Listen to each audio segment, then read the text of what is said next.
Thank you, man. Damn it! Well, let's start over. Making a simple video. I'm telling you, that producer of mine that I don't have is well needed.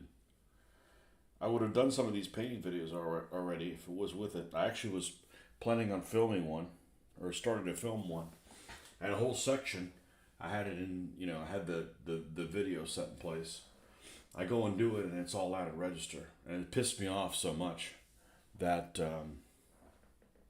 that I stopped doing it. So, but anyhow, this is the build from one of the unboxing of the honey, and as I was saying, a bit disappointed with the Plastic Soldier Company quality on this.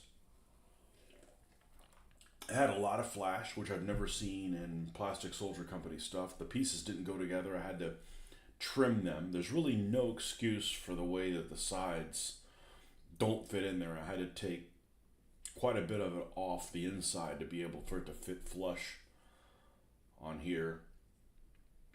If you didn't do that, it was literally a mess. And then the instructions, which I knew there was an issue with the instructions, just looking at it. You look at this picture here, and it shows a honey with the sponson machine guns, and it didn't have it. So these sides are flipped. The holes are also wrong. This green, it says to use this hole, but this is really the hole for the blue and the red. This is the hole for the honey. It's just a bit of a shit show. These green parts are not for this one, they're for this one. It's just got all kinds of things. Again, the people that put this thing together, that design the pieces, and the people that do the instructions don't talk to each other. They're arch enemies. I don't know what the issue is. It's just off. So I'm going to talk about that in my unboxing video, and I'm going to show what I found, and it builds okay.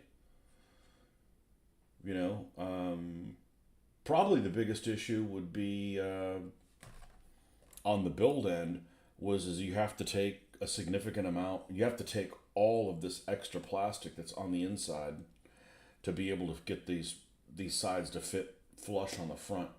It's funny because it fits flush on the back, but not on the front.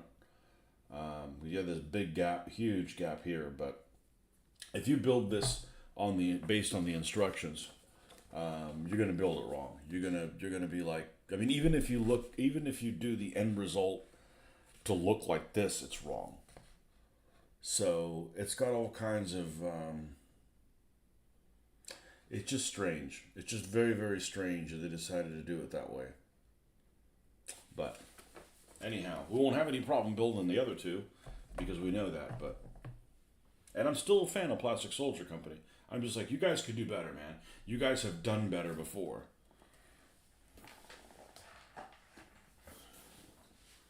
Because like the Czech 38s are great, nothing wrong with them. The Czech 38/Marder set is great. The Panzer, the Panzer III goes together fine, even though the turret is really odd looking. Frustrating. I knew there was an issue with it, and I didn't have any plans. Like, I gotta get this thing done for a game. It's not a big deal. Their plastic is phenomenal. Their plastic is phenomenal in the sense that if you need to sand something or carve something off, it's not difficult to do. It slices like butter more than anybody else's plastic. So they haven't changed their plastic formula yet. But anyhow, so we're gonna do a Humber armored car. And now they've cut another corner. And now they've printed the instructions on the back. And Jeffrey's told me that this thing does not fit together well. So I'm already prepared for there to be issues in this thing. So I'm not going into this blindly, which is really probably the most important thing.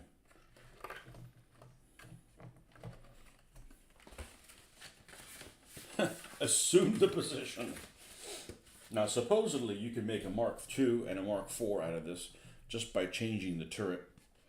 I would argue that in my little bit of research on these British vehicles, so there's a difference between the British vehicles and the German vehicles. I mean, obviously, but the German vehicles are really popular because of a lot of things. But one of the main things is there's a million different versions of them, and I would argue that the British have just as many different versions of their things. However, the documentation is not the same.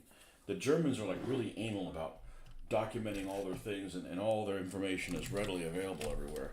The British stuff is kind of obfuscated that, just the cruise, just the A13s, the Cruiser Mark IVs, for instance, or really the A13s, there is 6 different versions of these bloody things, at least. Do they have the regular straight size? Do they have this machine gun? Do they have this mantlet? Does it have this? It's like, and they only made 600 or something of these things. So, the British are presto changos as much as the Germans are. The problem is it's hard to come across the information on this stuff. So I would just look a little bit of the history on the Humber, and apparently, and I was wondering why it looks so similar to the Guy armored car, or I guess is it the Guy armored car, if it retained the French pronunciation. But they couldn't build them fast enough. So they created this similar design in the Humber. That's why the Humbers and the Guys look the same. But the Mark II has the Beza machine gun. The Beza 15 actually has a double Beza. It's got a 15 millimeter heavy machine gun or light cannon and a coax 7.92, I think is what it is, 7.92 machine gun. Might be 7.62, but whatever. One of those two. The Mark IV, I thought I had a 2-pounder, but apparently it has a 37 millimeter. Maybe it has both. But there's a Mark III in between them. And apparently, I bet you could build a Mark III also. And a Mark III is the Mark IV turret with the armament of the Mark II. In a nutshell. There might be other small differences, but so you could actually build 3 out of here unless you've got to modify the front of the turret a whole lot or something. But we're going to build one of them as a Mark II, because we're definitely going to have at least one Mark II, probably 2 of them for sure, for the 11th Hussars Operation Crusader. They were the first unit that used these. These guys just started coming into service in the end of 1941. And that's what we're mainly going to use them at. We actually have one from the Matchbox one that's knocked out. I got it damaged, so that's what we're going to do. More for someone like me who wouldn't know better. I'd just follow the instructions and I'd be wrong. I would have followed the instructions also if I didn't know. Well, here's what happened. I knew for a fact that the Honey didn't have the sponsons already. So I was alerted to the fact that something was askew. And then when things didn't start to fit together, I started to question what the instruction guy was putting in the color codes. The color codes are really useful, but if they're wrong, it's a problem. I have this saying that I say that, and I created it at work. It's wrong information is worse than no information. If there's no information, you go and try to find out what it is.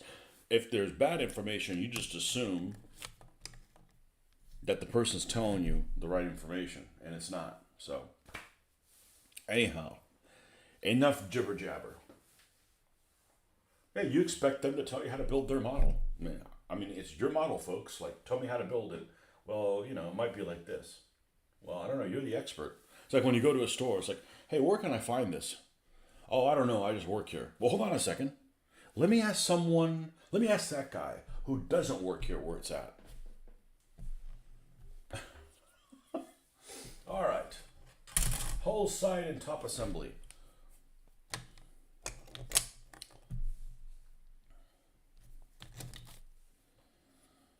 And the next model we have is the Valentine. And the Valentine's all, I don't know if there's anything wrong with it, but Valentines are super fucked up. I say it all the time. That's my least favorite tank. Um, I don't mean it's just weird from a wargaming standpoint. I'll talk about it when I get to it. All right. So here's the whole side and whole top assembly. All right. I've already been warned that this thing is got issues. All right. Jeffrey did the recon on this.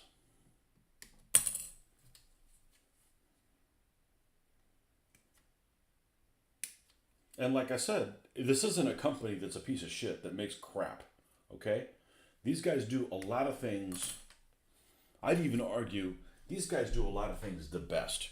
There's a lot of things that Plastic Soldier Company does, in my opinion, that is better than anybody else. Okay, so they have talent. They have ability.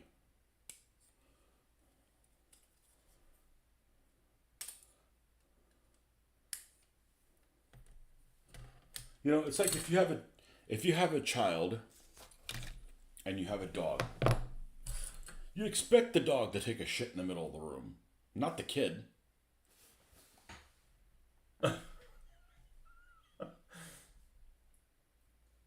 All right, whole side and top assembly, and it only shows you one side. Well, we know that we have to put both sides on there. So let's clean these pieces up.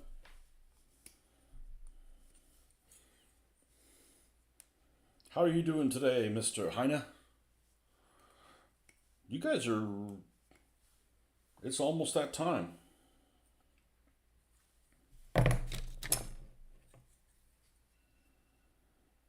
Today's my next to last day off.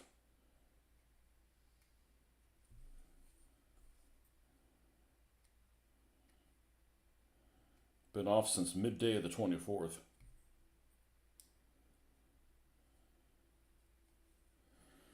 Now see, there's these little nubs that are left. And this plastic, I've stopped cutting this into little pieces. You cut it into little pieces, you got nothing to hold on to.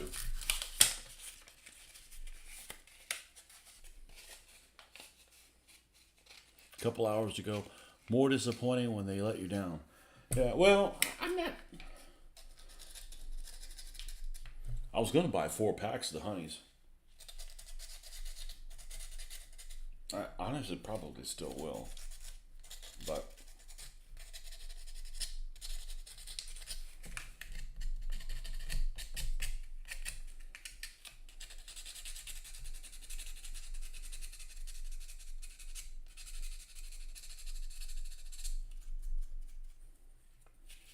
this is a very attractive vehicle. If I was attracted to vehicles, this might be one of them I'd want to take out on a date.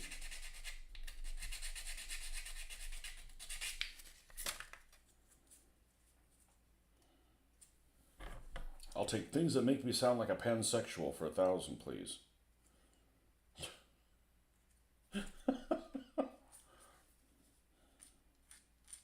There we go.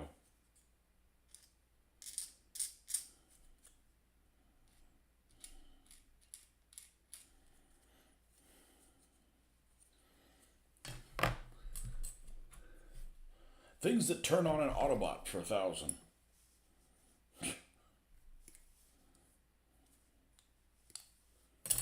And sometimes these little attachment points are in really inconvenient locations on the honey. On the honey, that happens several times. Almost every model seems like somebody does that.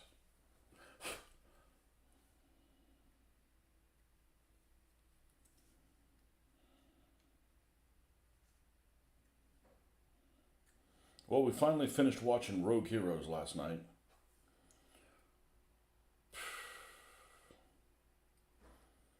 And unfortunately, it's not over. Which means I might have to watch another season.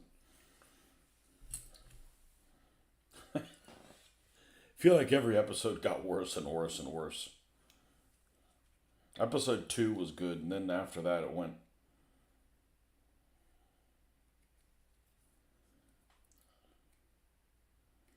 I had to finish watching it yesterday because it's taken off our Amazon tonight.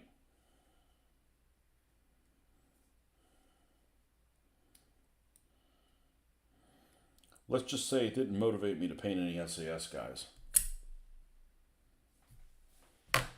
So in that respect, it's a failure. All right, we have to test everything. This is the front.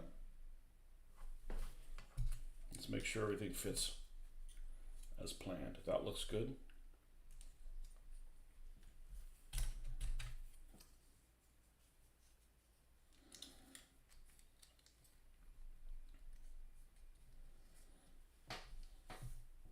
That looks good. Fit on that's really good. Oh, we're gonna make sure the hole fits right before we get. Much as I know, you hated the modern music. I love the story. It was way over the top. So you watched it because I don't think anybody else that I've been able to talk to. Let's see.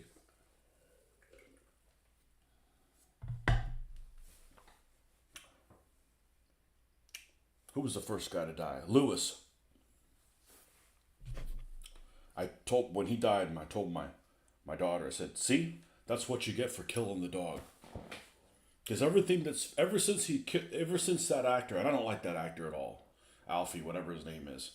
Although he definitely played the best character of the other two things. What, he's on Game of Thrones. Hated his character on Game of Thrones, and he was the Russian mafioso in John Wick. So that's what you get for killing the dog.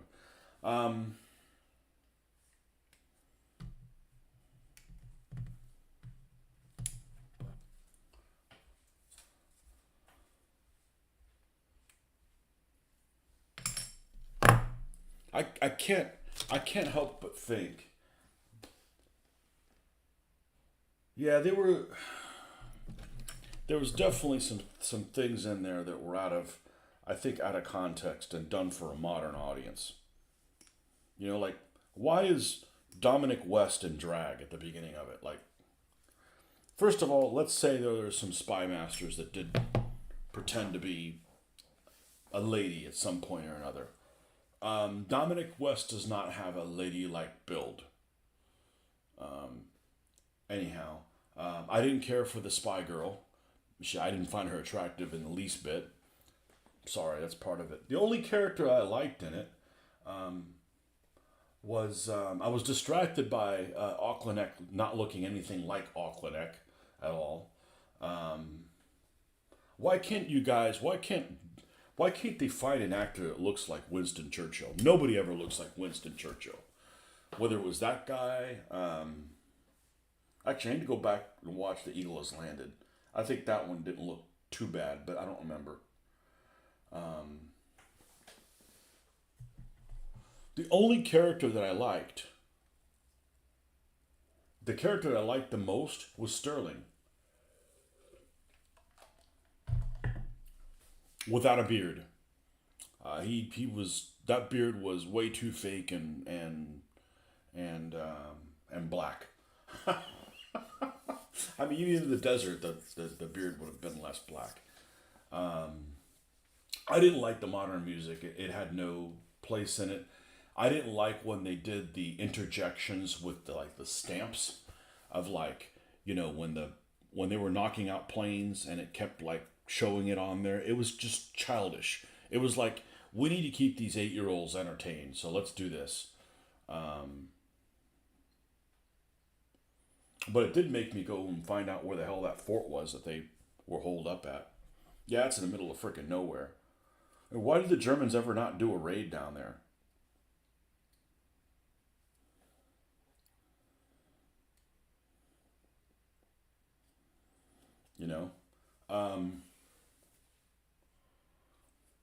There's packaging material that we get in the mail, that I've gotten in the mail, that looks like it's made out of there was this material that used to be made for train sets, of this paper mache that you just add water. I forget what it's called. It comes almost like this in this powder form. And the packaging that you get inside these products looks like, for lack of a better word, something that would make really good buildings for something that Jabba the Hutt lived in, or the buildings of Timbuktu. You know that church or that mosque they have in Timbuktu? It has that look. And you could probably make an interesting make believe scenario with some SAS guys holed up in some fort made from that packaging material. And the Germans or Italians doing some raid on it. I could totally see that. Um,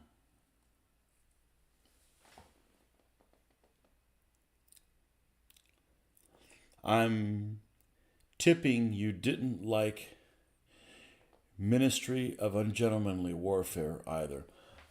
It's been so long since I watched it. Um, we never finished watching the. What was the one that just came out with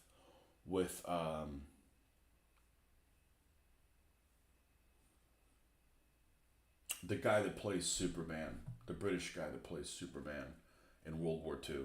We didn't finish that one either. It was over the top as well. But at least I like, like I could, okay, so if it sucks, but I like who the actors are, at least I got that going for me, right? So I like the Sterling guy, so that's kind of why I kept watching it. He had some good delivery and stuff like that. Um, I'm terrible about remembering people's freaking names. Like, I don't think about actors at all. Um, but anyways, the British guy that played Superman, that whatever his name is, the guy that does the 40K stuff, which I like him, um, but that's the one. I didn't finish. Oh, then what am I thinking of? I'm thinking of the one with Sean Connery. What was that one called? We never finished watching the Ministry of Ungentlemanly Warfare. I think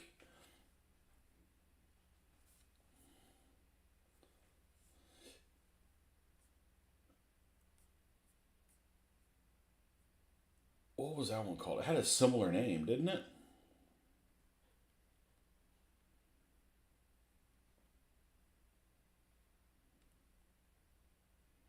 League of Extraordinary Gentlemen, same thing. Ministry of Ungentlemanly Warfare. There's gentlemen in it, so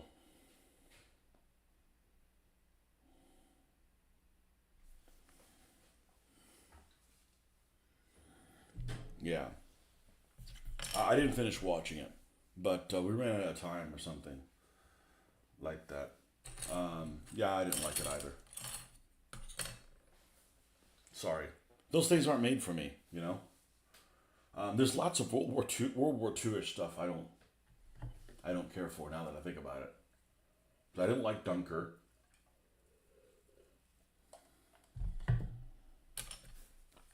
Oh well.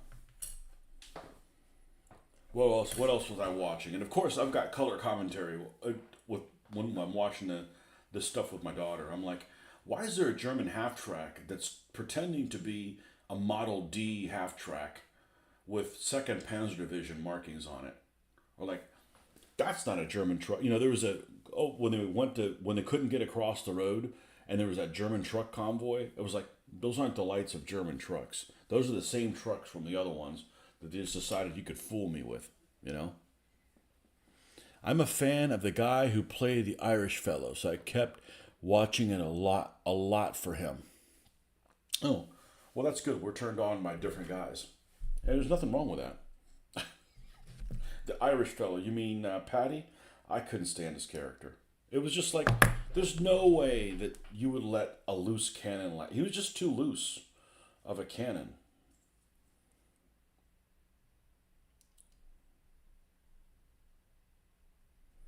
All right, here's where I'm going to get people upset. When I found out, when somebody says, hey, this guy's Irish, and then he's like, no, no, no, he's Northern Irish. That's not Irish to me. What are you saying? I'm just like, I'm saying when I hear somebody is Irish, that's, the Irish that's 95% of the freaking country, or maybe 90% of the country.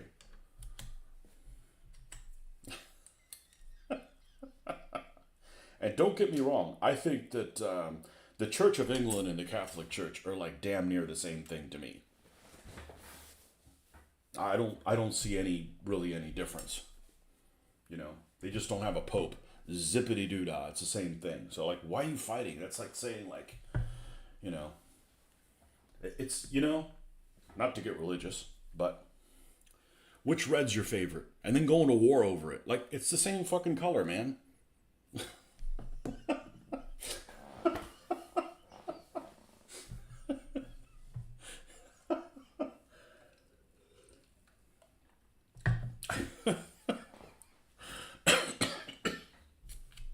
Oh man.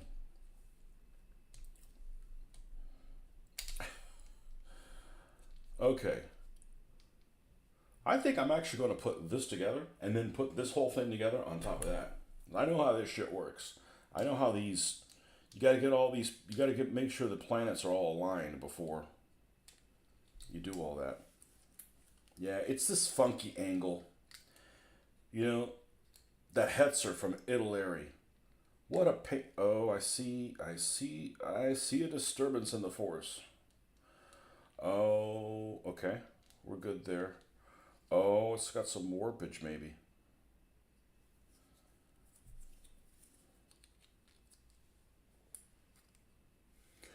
If they're Northern Irish and Protestant, they're more Scottish than Irish.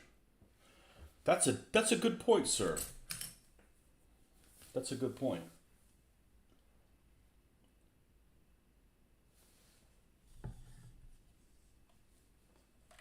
When they got into a fight with the Scottish wankers, like there's Scots in your unit too, you know. I was thinking you really shouldn't be making fun of somebody's beret when you're wearing a dress. And don't get me wrong, I'd love to paint. I'd love to paint some soldiers with kilts, but I ain't wearing one. And I'm not saying they're sissies for wearing kilts. That's like I ain't man enough to wear. I ain't man enough to wear a kilt. Nah, it's all right. I mean, it made me look some stuff up. I just don't like when there's over the topisms like that because people that are ignorant, it's going to really confuse them and put all this stuff in there that you got to undo. You know.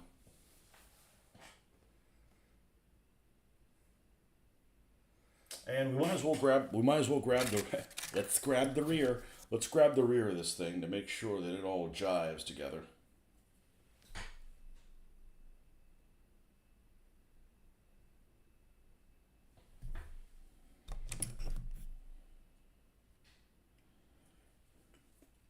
Well, I would love to go to all parts in the UK and Ireland and the big part of Ireland and just see what the differences are between all those people. You know, not that one's better than the worst, just kind of we're kind of insulated over here in the United States. Like I can tell you the difference between somebody from Mississippi and California, that kind of stuff. And I know everybody's different. And there's some people from California, I'm sure there aren't weirdos. You never hear about them, but or people from New York that are actually nice.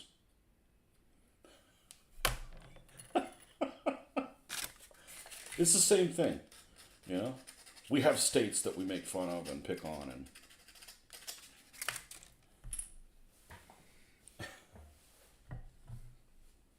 I almost had in my DBA days, I almost made a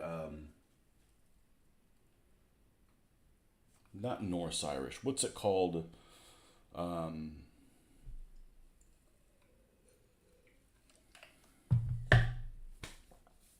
the Norman Irish. I almost made one of those armies. I got the figures for them. Well, I won't do them now. I may do them for another game system that has DBA basing. I'm just not going to struggle with the DBA nomenclature anymore. I've done enough.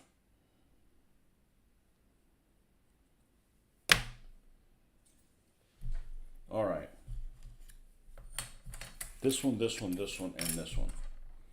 Now, how does this fit on here?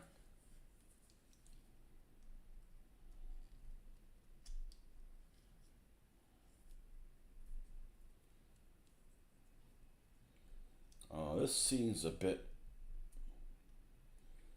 off unless it's at this angle.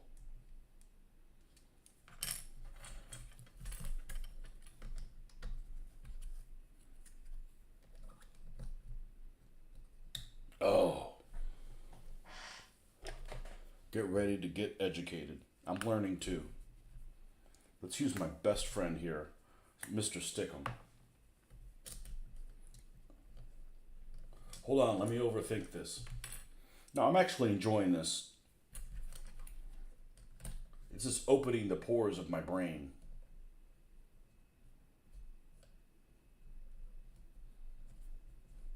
So if there's something you got to modify, I don't want to modify it with a bunch of glue. Look at that. Now we can hold it in place.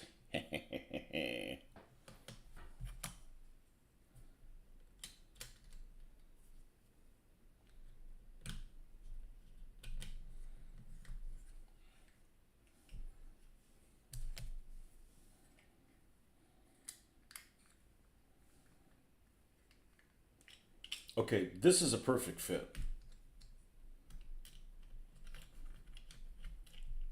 This is a perfect fit.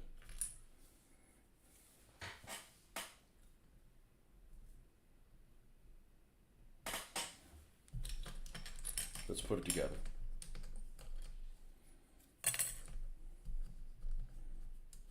You know, it's kind of like you're going into a haunted mansion. You're going into one of these scare houses, whatever. You know it's a scare house. So you're freaking prepared. You're prepared for something to jump at you. That's kind of the stage you're at right now. I remember you painting up some Irish kerns at one point. Yeah, what is that one called? The medieval Irish? I freaking love that army. I love that army. And the thing that I loved about that army is it was an army that on paper looks like it sucks. And it kind of does. But you got to be creative in using it. And it's an army that has a lot of peasantry looking folks. And you got to make the peasantry looking folks look interesting. Otherwise, you're like, ah, bloody commoners, you know? So you're not very excited about using them or what have you. But man, I love that army. And because of the dog, oh doggo, it was like my favorite army. I don't know that I have a favorite army, but I love that one. I'm a big fan. And it's not a very good army. And it's done pretty good. I mean, it'll never win another game in DBA. But neither would anything else.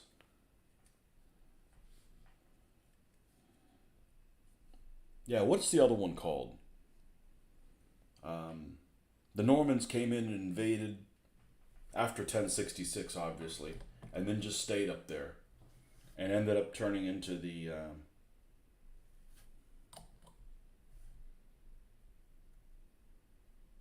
Northern Lords, whatever they were called. Anyhow, I was going to put that together because they fight the medieval Irish, and it's another army that's kind of not super powerful. It's only got a few units and mounted. It's got some shooters though.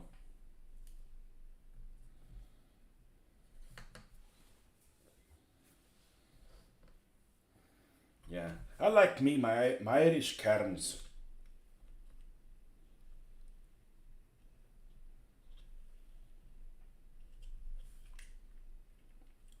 That's a good fit. Maybe I haven't gotten to the part where it's a problem. Or maybe I solved it by being so anal.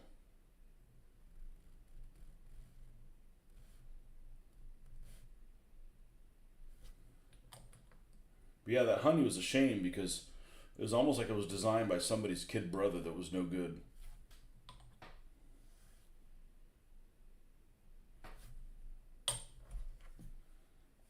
And you have to remember these are for wargaming, so they're probably for putting something together that is going to put it together a lot more haphazard than I'm showing you right here. So when you look at something, it's like, oh, it's for 8 and above, and you're looking at it going, man, there's no 8-year-old doing this. Like the Airfix kits, those Airfix kits are definitely not for children.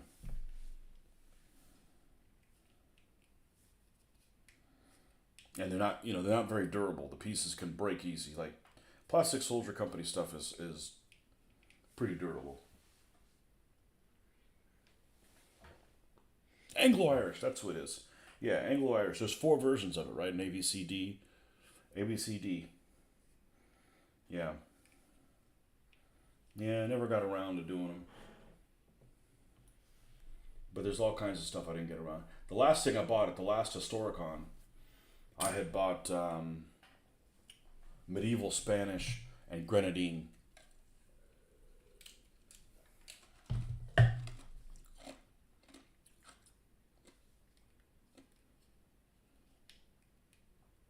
But I'm not getting rid of my 15 millimeter figures because at some point I'll probably, and I mean my unpainted ones. I'm definitely not getting rid of my painted ones.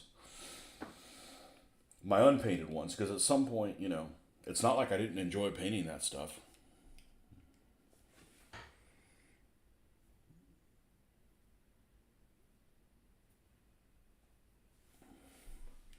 $11.72 to 15.50s. Yep. Okay.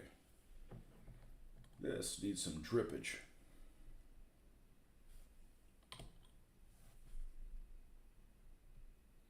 There's something very satisfying about using weld cement.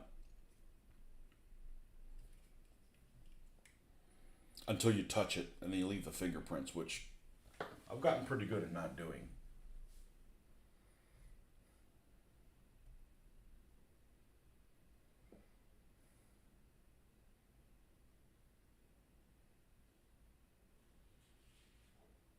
Axle is misspelled.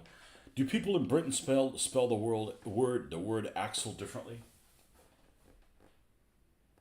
Here it's spelled like Axl Rose, AXELS, and here it's AXLE.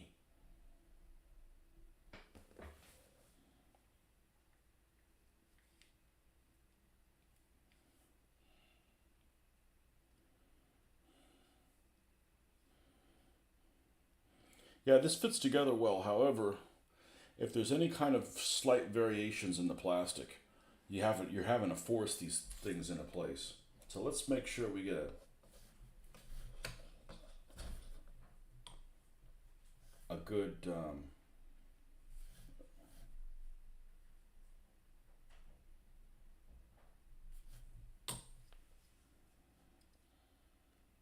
fit on it. Axle in Australia as well. Okay, that's how we spell it here. Here it's AXELS.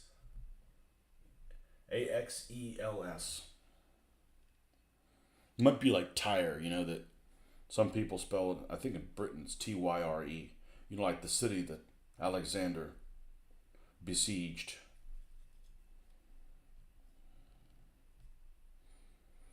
It looks fine either way. That's not one that bothers me. That's why it's important to read, folks. If you don't read, you can't spot those things like that. Of course, if all you do is read stuff that's misspelled, that doesn't do any good either.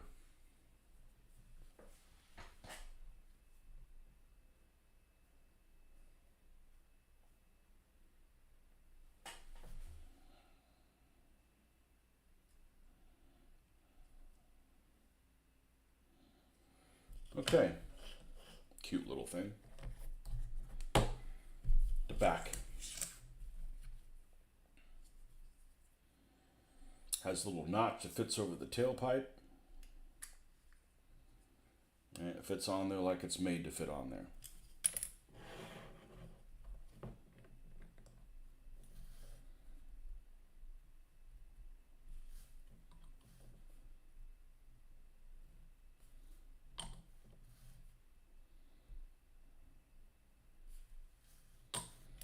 And as this thing grip,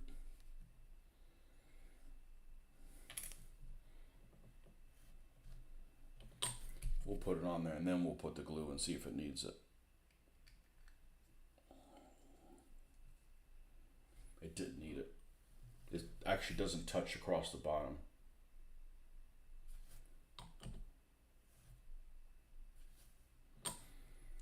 You have a model that's like 40 pieces. When you're done, if you use weld cement, it's one piece. We tend towards British spelling, but over the last couple decades, a shift to the US because the online dictionaries and spell checkers are generally yours by default. Um, don't blame me for them. We're just here visiting. In a couple of weeks, when we go back to the homeland, there's a reason my ancestors came from Spain, left Spain. And, in a couple of weeks, I might find out what the reason why is.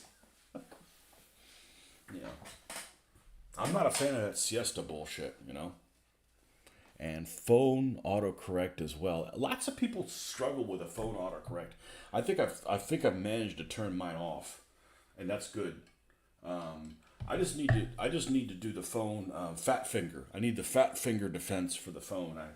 I end up typing letters that are next to each other more frequently than I would like, and it's frustrating. All right, we only have one vision port in the front, so if it's wrong, that's the one we got to use.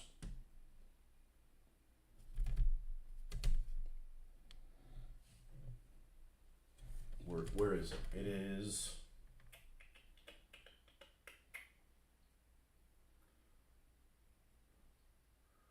It should be gray.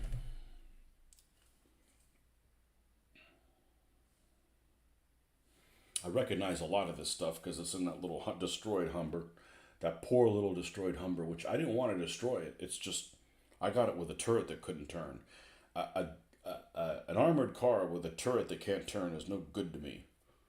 Plus, it had some things that were assembled very wrong. Here it is. Here's the vision port.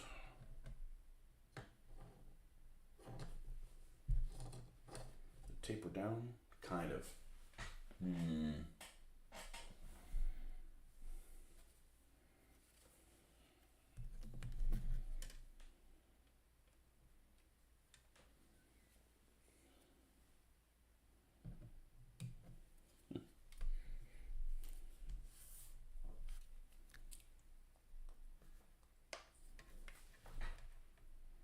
The mother-in-law just did a big trip.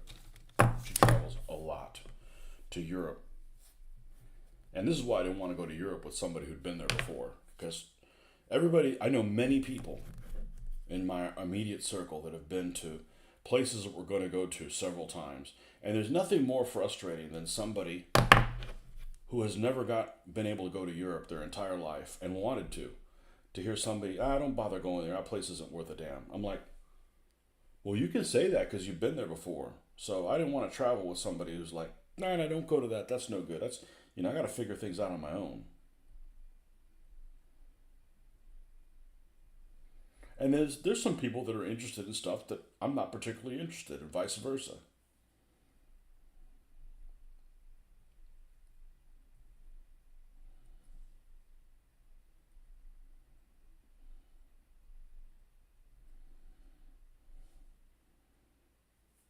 I'm not interested in going to another country in particular to eat.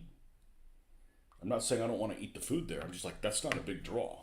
I mean, we live in the United States where we have supposed food from everywhere else. And sure, it's not exactly the same, but at least we have access to it. Okay, this bloody thing should go like that. Now, since I don't trust people,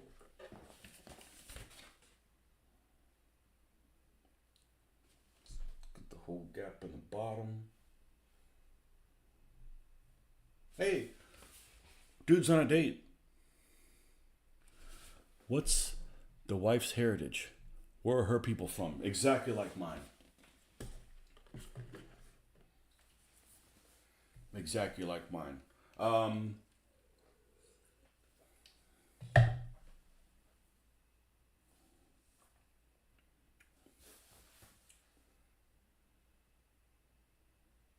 I don't know when her parents came over to Cuba. Mine came over at the 1880s, something like that, 1890s. from Spain. I don't know where her ancestors came to Cuba from.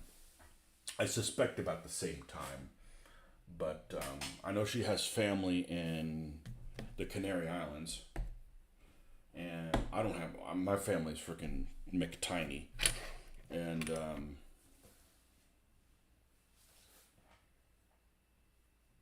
so um, we'll see. Next time we got to roll in is we got to roll into some Spanish history stuff for my daughter's sake. So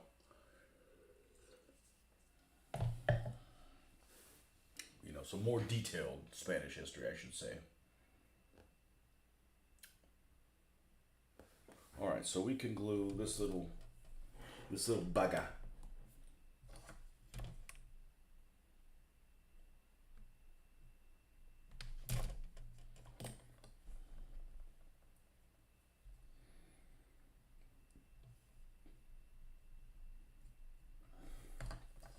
All right, so far so good, and it's a solid piece, as I would expect from them. All right, there is some kind of bumper thing. Let's identify the bumper. Here's the two axles. You can't really tell on the drawing which one it is. Axle. Here's the guns, a tiny little shitty antenna. It's interesting there's only one sprue.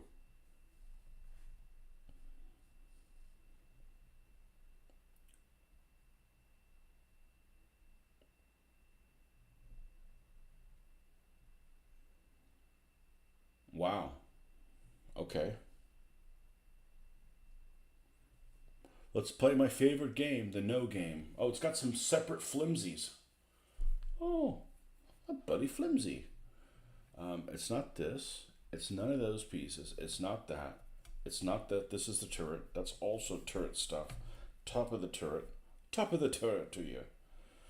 Side of the turret. Axles. It's not this. Not the wheels. Not these things. Alright, there's no bloody bumper.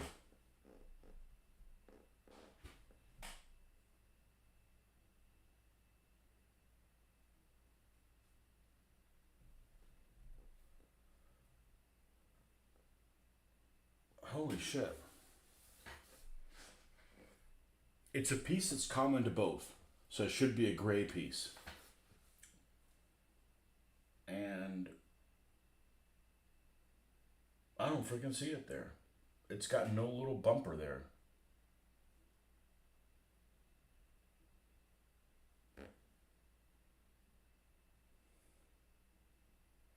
Well, that's going to go on my review. You're showing a piece here that doesn't exist. Usually Plastic Soldier Company does the opposite. They have pieces on there that aren't listed anywhere. That piece isn't there. This one right here that goes to the front. I mean, I don't think it's necessary. Like, okay, nobody's checking for it.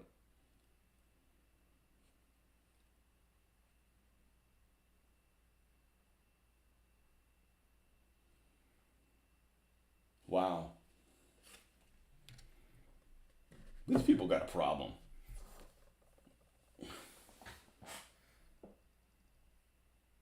Okay.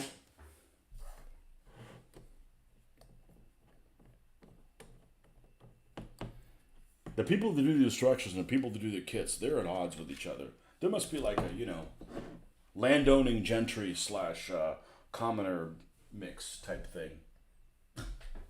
All right, let's pull both axles off. And of course, it doesn't tell you which axle goes where. Are they significantly different? Yeah, one's got like a little protector.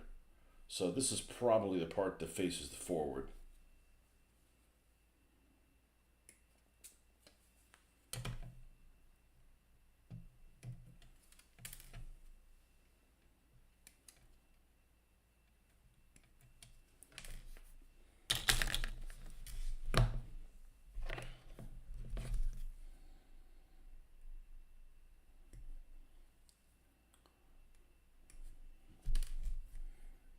Yeah, the wife is the same, except she was born in Miami. I was born in a different part of Florida.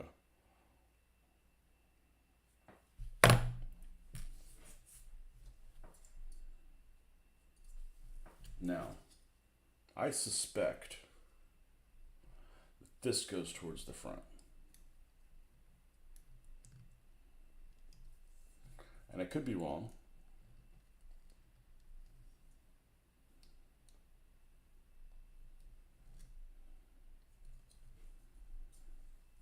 Yeah, because there'd be no point for this thing to protect it from what? From nothing back here. And I suspect this one goes here.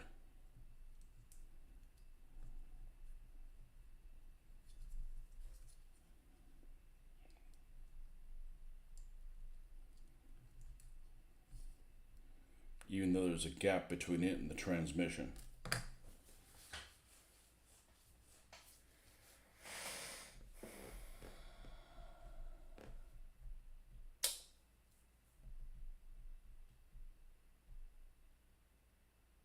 Although the piece of the back looks heftier.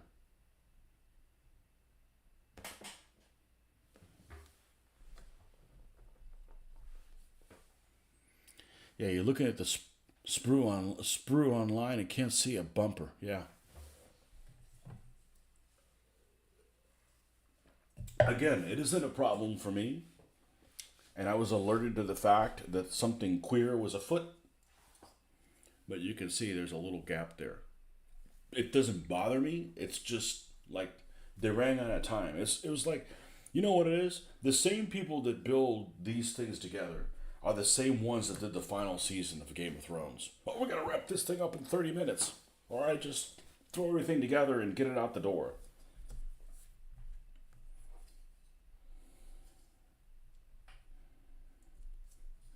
What's up, Francois? Okay, so maybe it goes on the back. It fits okay there. Has a little protector there. We're going to check scale mates and make sure that, and it looks like it's centered on this wheel well pretty well, so when we put the tire on there, it's not all offset to one side. Okay, so that's, and it fits legitimately with the what do you call it, yeah, the thing that goes underneath that delivers power, the power deliverer.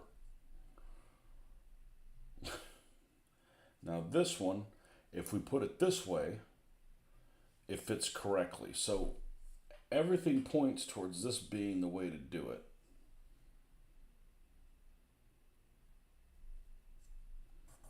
All right. I don't want to end up like that one guy that put everything in the wrong place.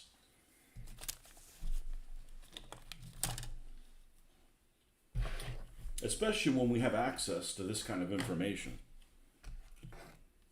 You might lag a bit. The puppy chewed the power cord to your router, so I have to use my phone's hotspot. Okay. The puppy named...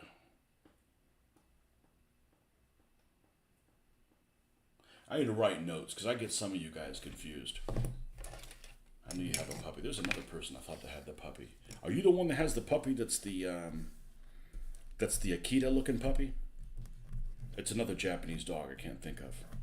Which is funny. I looked at him like, oh, maybe I've been seeing an Akita all along and it's not really an Akita. It's that other dog. You have the dog named Shadow? I don't know if I could tolerate a pet that's destructive. Of course, my daughter wasn't a destructive kid. My daughter was like, hey, don't touch this, and she didn't touch it. You know, because we didn't want her touching something she's going to get hurt, you know? She was really good about that. Some of you guys have some kids that are just massive misbehaviors. Don't touch that. Ah, that's what I want to touch. You mean not touch it like this? Yeah, the Shiba Inu. Yeah, the Shiba Inu, I think I've been seeing like, hey, that's a pretty Akita. And it wasn't an Akita all along. They must be cousins, you know? So, brothers, what have you. That's a beautiful dog. I'm not a dog person, but I can appreciate dogs. I always thought if I had to have a dog, it'd be a Doberman named Lucifer. You know, when I grew up, that was the dog people were scared of, Dobermans. You know, You see a Doberman, and it was like, and then the generation after me, it was the Rottweilers. Rottweilers are just slobbery fuckers. I'm not a fan of slobbery dogs, but I do like a dog that knows they're the dog, not like a dog that wants to run the show. Yeah, the breeder named him Shadow, but he doesn't respond to it, so I need to come up with a new name. Ooh, put me in, coach. Put me in, coach. I'm not going to take that away from you. But I would totally name a dog based on where they're from. So if you have a Japanese dog, it needs to have a Japanese name. It just, you know. Now, the Japanese name doesn't necessarily need to be, dog related. It could be, skillet, but it's the Japanese version for a skillet. It's like a Japanese, whatever it happens to be. Not these irony things like you don't get a huge dog and call him tiny. That kind of stuff is stupid. I had a friend of mine who had a Dalmatian that he had trained. It was a therapy dog, and that dog was extremely well behaved. That was a really cool dog, but it was a Dalmatian, and he named it Stripe. Well, that's just you being just trying to be difficult, Yeah, it doesn't respond to shadow. Well, that's perfect. You get to decide what the dog's name is. Okay. Let's go to, since we now know how to do this, let's go to my display capture. And let's go on a trip, man, to, like I know anything about that, to Scalemates, the land of Scalemates. Scalemates. That's the Greek name. And let's kill this light so I can look at the screen. There we go. And we're going to look for a Humber. Any mark will do. Humber. Armored car with a U in it. Armored. I actually like the way that looks better. And let's look at any instructions. Let's see what kind of kits we have here. Instructions that are not, that look like people that have good instructions. Okay. Humber. Bronco Oh, I'm going to click on this one right here because it is actually a Mark II. Oh, Bronco makes a 2, a 3, and a 4. The Bronco's one of these companies that's Chinese.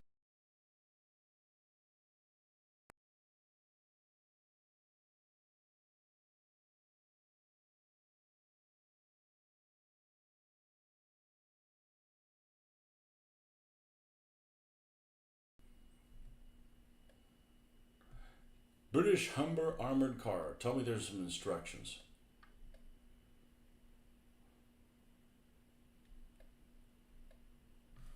Yeah. And they tend to be full color.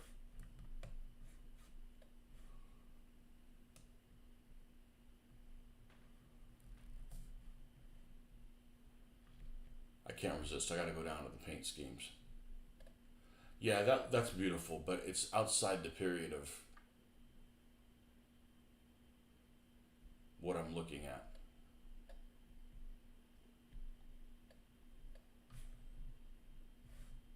We're definitely going to build these are going to be in light stone overall, which I believe is this one right here.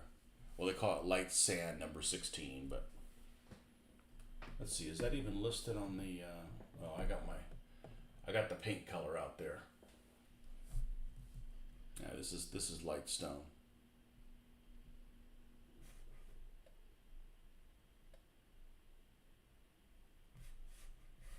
11th Hussars armored cars. I read somewhere they did not use nicknames on them, unfortunately. Damn it, man.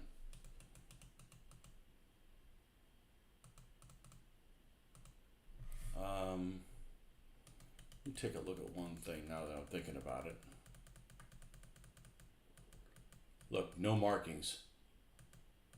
No arms of service markings. Well, mine are going to have it because it adds a spot of color.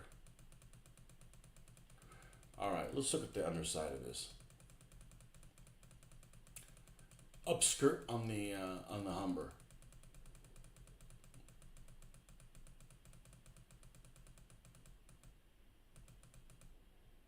Unit unknown.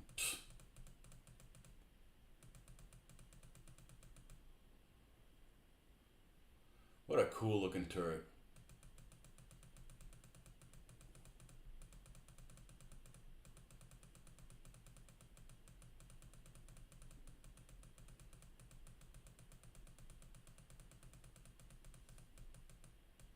You can tell this is a really detailed model.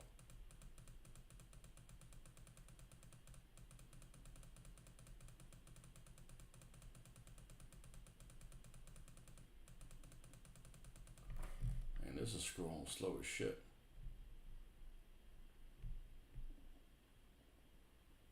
I gotta play catch up.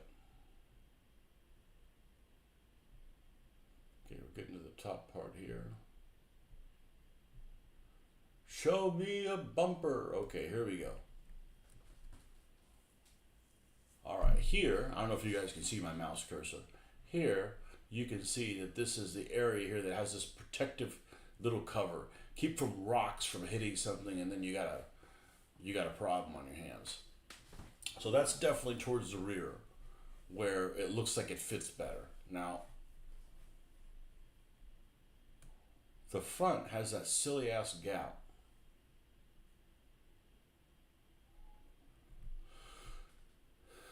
And do we have a view of the front of this vehicle?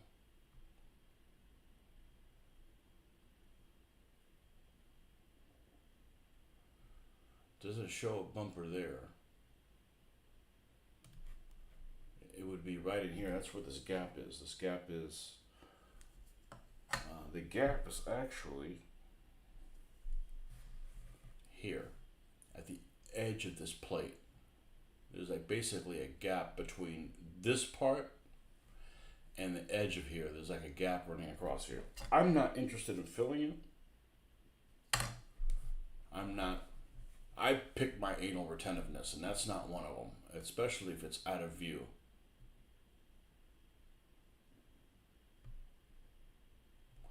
And let's look at these illustrations, see if one of them is from the front, and see if they show a bumper. And it looks like there isn't one. Looks like they were going to add one.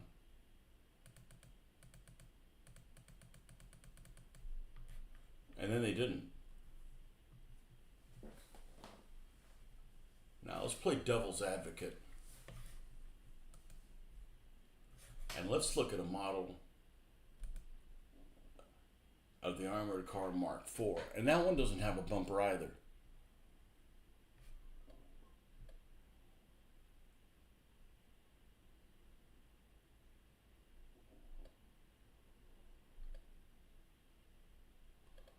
What is this one? This is a Wehrmacht version, a Canadian one, and recon units that are attached to infantry divisions. Interesting. Okay. Is there a Mark IV that was used in Tunisia?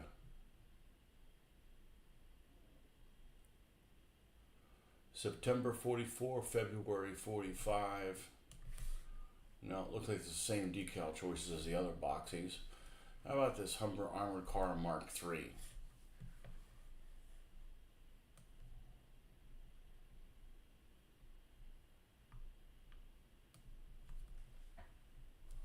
Man, I can't see. These are 1943s.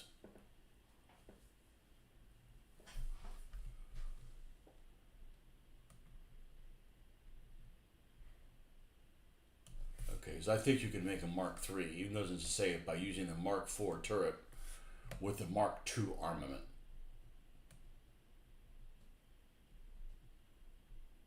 Sovereign. I don't know what the deal was with the bumper. None of these have it. Maybe it was just a mistake.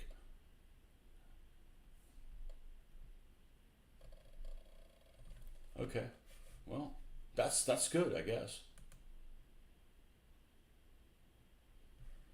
Yeah, maybe it was just a mistake. I guess that's probably the best case scenario. Oh, wrong one. Display capture. I don't know why this mouse is so jittery. There we go.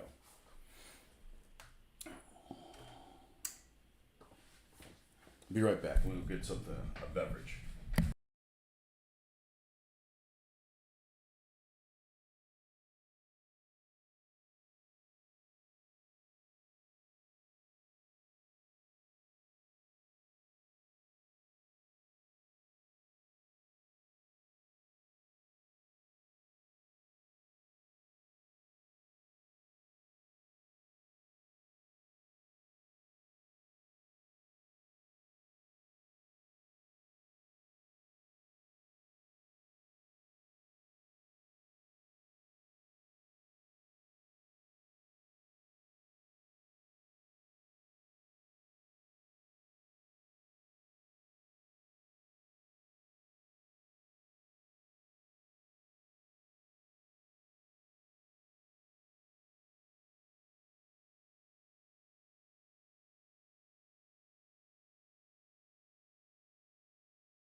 Now, don't get me wrong.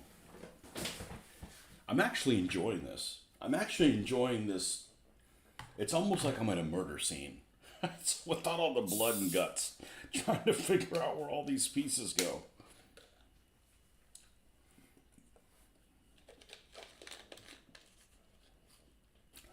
This is why I hate television. Because television, you're just stupidly watching something somebody else presents you with. Here I'm like inquisitive. Well, is this really the case? And stuff like that. So now we know that this goes here. And it fits right where the little axle thing is. And we know that this one fits here. And there is no, don't go looking for a bumper, ye will not find one. Now, let's clean some of this up, which nothing cleans up as easy as Plastic Soldier Company stuff. I do not want to bend over today. I'm not being paid.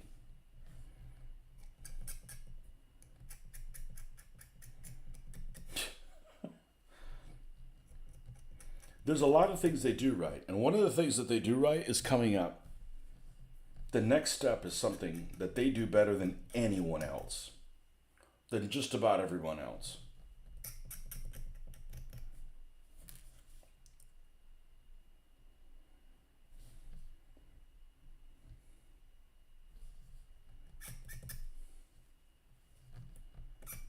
So when I keep saying, hey, this is this and this is that, I'm not really ripping on them. They've done better work before. I expected better from them.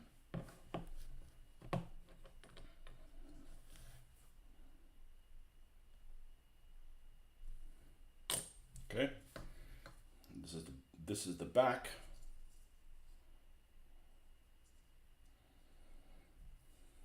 And it fits in like so. And then the front, same thing. This goes here. This goes here. This goes here.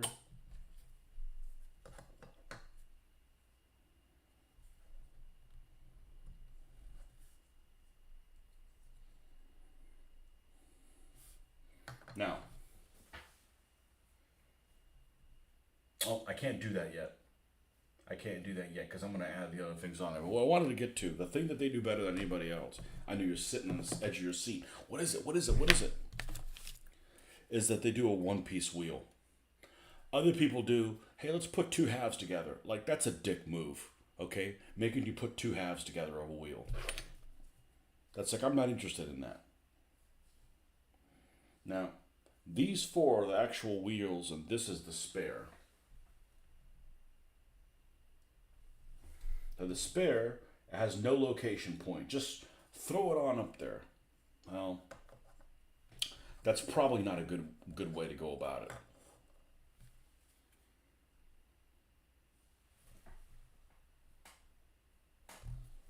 I'm trying to find out what the problem that Jeffrey had with this thing is. Other than he's probably still looking for the bumper.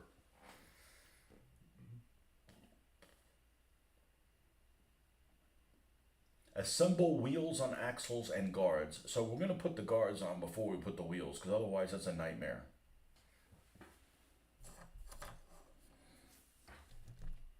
So let's take them all off.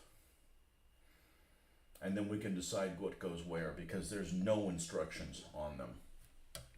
This is, these kits are the opposite of some Italeri kits. Some Italeri kits will have, let me use this as an example. You'll have four wheels that are identical, okay? And they'll label them 1, 2, 3, 4. Like, who cares? They're all interchangeable. You should all be 1, 1, 1, 1, or 4, 4, 4, 4, or 47, 47, 47, 47. If they're all the same piece and they're interchangeable, they should all have the same number. Italeri goes and makes every single piece different, even though they're all the same thing.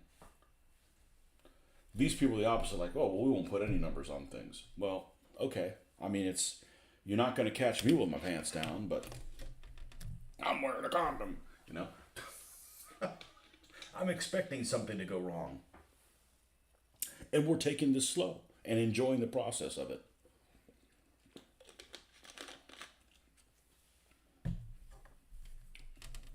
So, there should be 2 small wheel guards and 2 large wheel guards.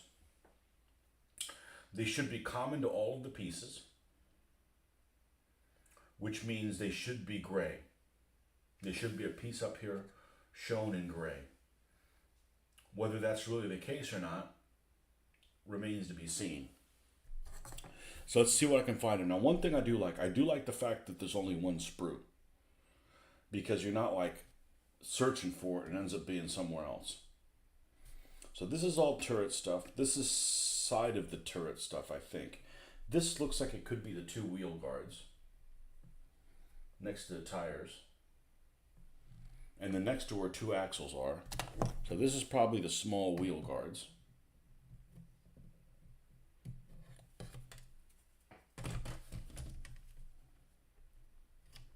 And I'm glad Jeffrey actually told me, hey, I had a problem putting this thing together. So I'm like, aha.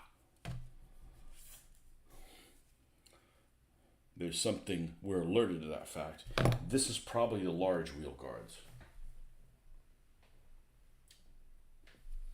Looks like it.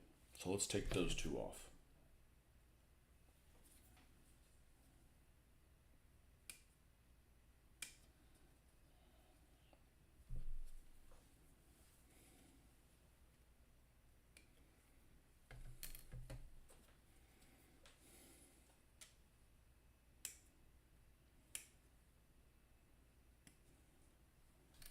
Yeah, you guys need to get some QC. Send me in. Put me in, coach. I still think that one of my favorite things to do would be to put like DBA armies together. Like send me into Essex and I'll choose the figures from your lineup that go in something. Because I do a fucking great job with that. Because it's important to me. Okay. Now, here's the thing that doesn't make any sense to me. This is 4 wheels. All 4 wheels are the same. All of these look equivalent. So why are some large and some small? Like that doesn't make sense to me. Why would that be the case?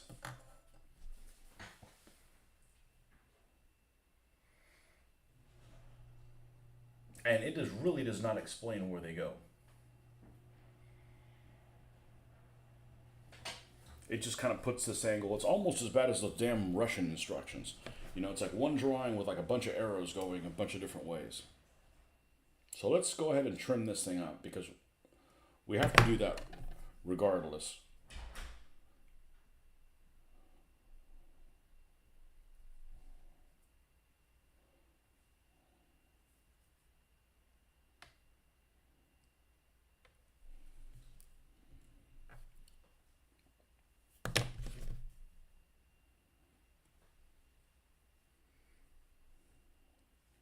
We have to do this anyways.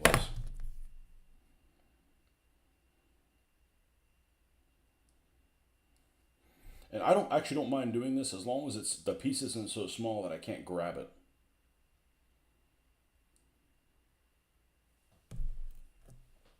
And we're doing this without contact, so we're doing this all in +6 naturally.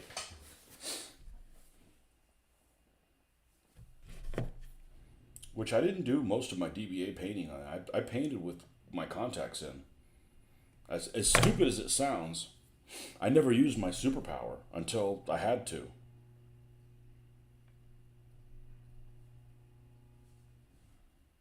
Superpower being of built-in additional magnification.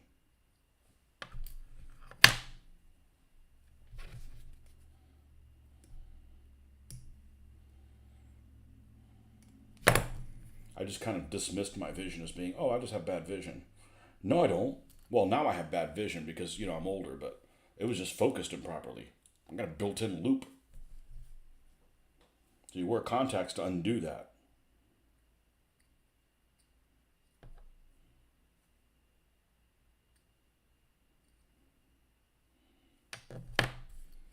Okay, they're all trimmed up. So now let's see how these things fit. So I'm going to start with the back where we know where it's a little bit more detailed. That's assuming these instructions are correct. So this piece, let's move this over a little bit.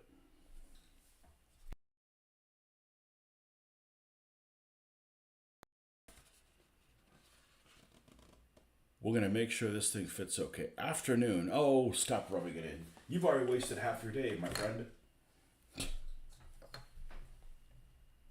This piece seems to go in like this. Now, let's see if there's a place where it goes. Now, this is a half moon, so it's got to go there. Okay, this goes up against it, and this does not fit. Seems like it fits okay. Oh, this is... So you've got this little notch that's kind of at this angle, and if you put it there, it fits kind of okay. If you flip to the back, okay, wait. All right, it's kind of okay as well. However, if you push it up against that piece, the gap is wrong. So I have a feeling it's going to go straight across like that with a little bit of a gap between the fender and this piece. Okay, and we're going to check that with scale mates. All right, so I think we have these two solved. Now, on the front, who knows? Okay, this piece looks like it tapers in the front, and the gap is sideways, not up and down. And the front part is thinner, so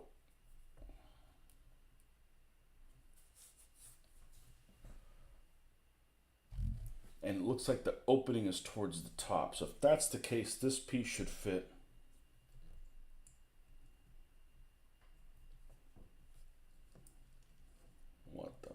What the fuck? All right, Jeffrey, I know what you're talking about. All right, well, we can kick this thing square in the ass. Oh, try Tark. Oh, we got a full hand here.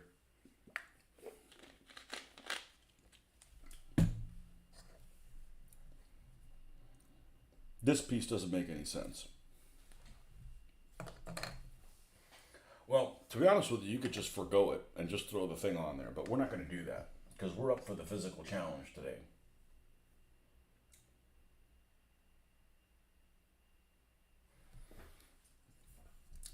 The arrow pointing makes it seem like there's somewhere where this would fit on the chassis. However, it's got a little notch here where the only thing it would be able to go was around this. So it doesn't make sense.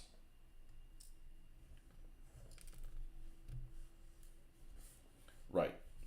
I think we got the back figured out. The front, rough to scale mates, my boy.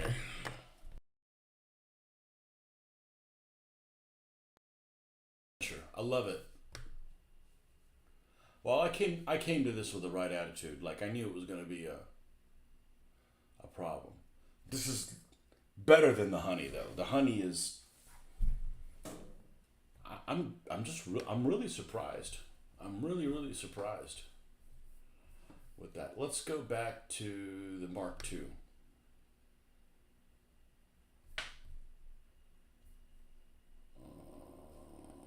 The Humber Mark II from Bronco.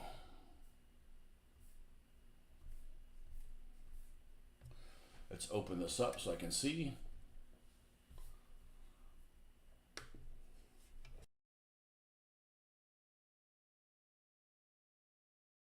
To clean my download file.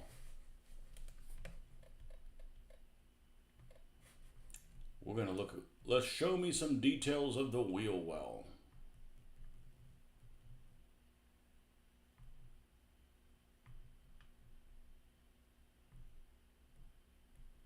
This is definitely not a beginner model.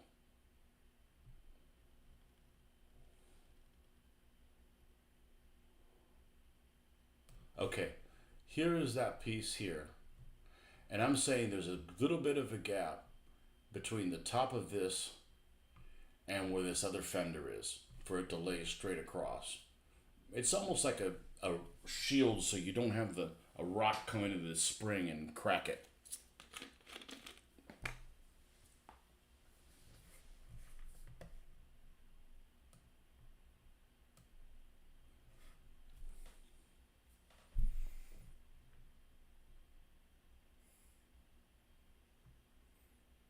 However, what's really throwing me off is this piece on the back does have this little half moon notch for the axle. Even though it's not really that close to the axle, I don't even know why they half mooned it. It could have been straight across and it wouldn't encounter the axle. But maybe that's why they don't make cars in Britain anymore.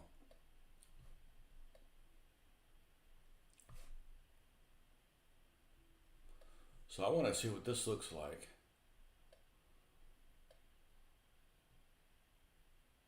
Built. See, it still doesn't have the fender on here. Oh, it's got flimsies galore.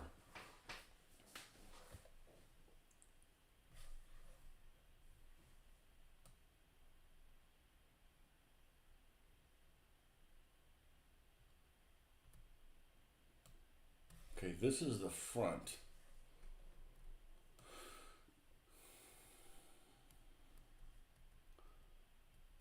What is this, 8 and above? There ain't no 8-year-old doing this shit. They're just like, just leave it off.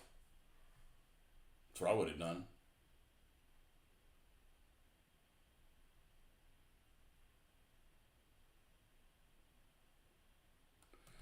I'm not getting a really good view of this down here.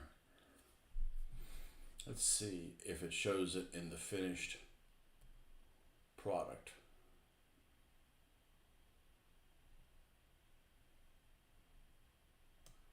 And all they would have to do on something like this is have these little lines, like many models, or a tiny little ledge where this piece sits on. And then you know that you've got it in the right place. A locator. A locator something or another.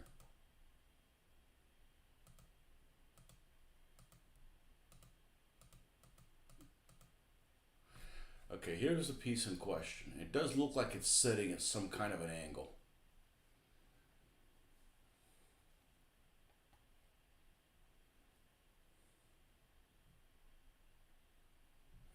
All right, let's go back to the model.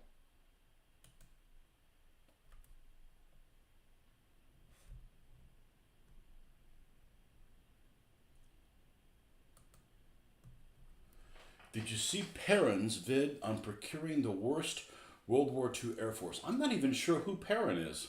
Basically taking the worst planes possible they could make an argument a government should use.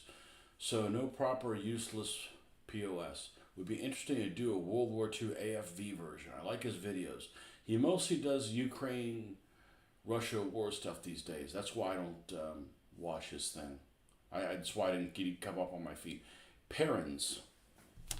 Yeah, I can't think of anything I'm less interested in than the Ukraine-Russia thing. Why? Because what we're being fed is probably not what's happening. Perrin. We'll check him out. That sounds like a great idea. So like what? Taking like the worst fighter bomber, the worst bomber, putting them together. Yeah, that would be a... Yeah, if you have like 5 or 6 different classes of planes and your country's planes are like 3 or 4 of them, you got a problem.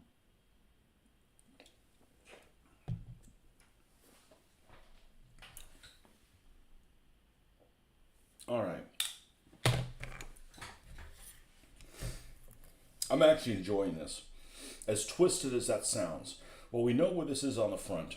So it's just a matter of just rolling it towards the back. And it fits fine with the hull. I don't want to put it at some funky angle like that. We're going to go straight across. That makes sense. Now, this is the one that's queer as shit.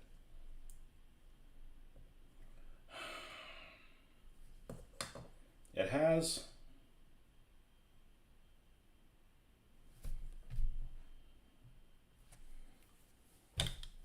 This glasses on, glasses off is the most frustrating thing. Commies literally Killing literal Nazis. Yeah, I'm okay with that. Let them wage war. No, they're the same fucking country.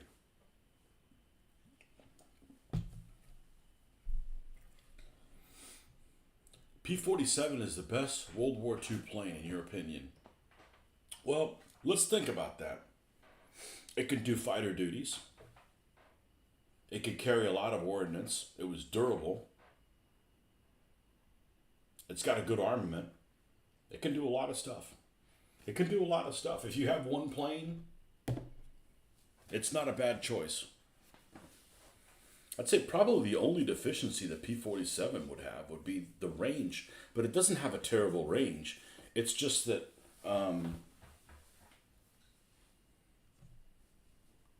it's just like the P-51 had that much more of a range. I happen to like the P-47 for a radial engine plane, and I'm not a radial engine plane fan. I prefer inline, look-wise. Well, they ended up with a Fireball as the fighter. Never heard of it.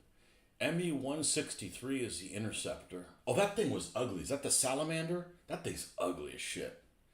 And the PE-8 is a bomber, but the PE-8 looks good. The PE-8 is a good-looking plane.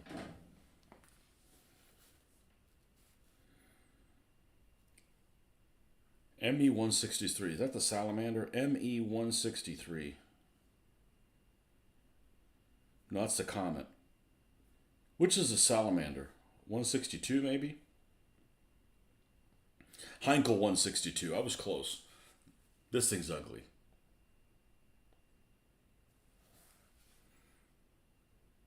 Oh, there's worse interceptors than an ME-163. Not that I want to be on one.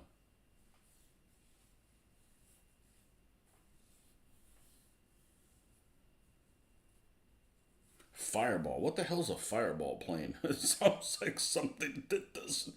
Sounds like something with a gas leak. Fireball. Fighter.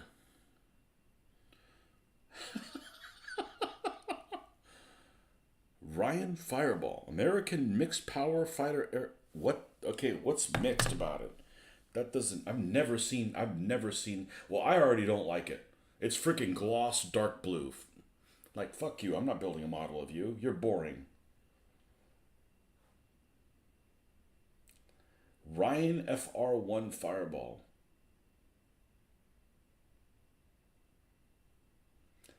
Let me make sure the PE-8's the one I think that is cute. I believe it is. PE-8 bomber. No. This is not the one I'm thinking of. Boy, this looks like a... What happens when you get a... This is like a Soviet B-17. Is it a PE-2 then?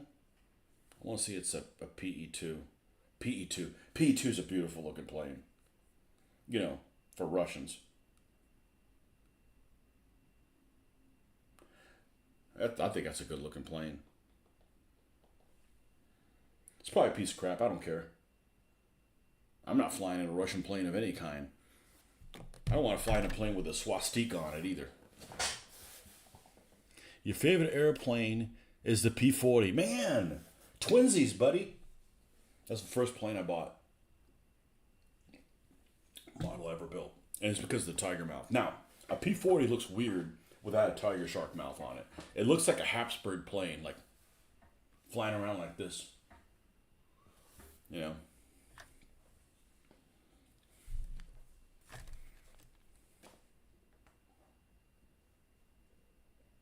Fireball had a radio and a jet engine.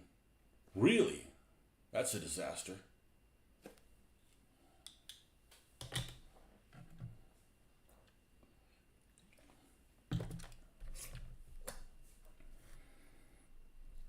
Okay.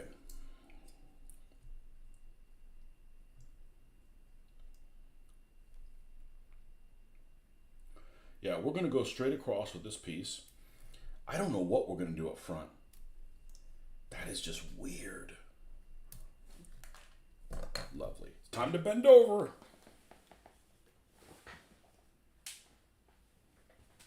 I heard it. You motherfucker. So there's worse things than having carpet. A bouncy ass floor. This is over in the area that I better find this or I'm gonna run the fucker over. And then it'll be squashed.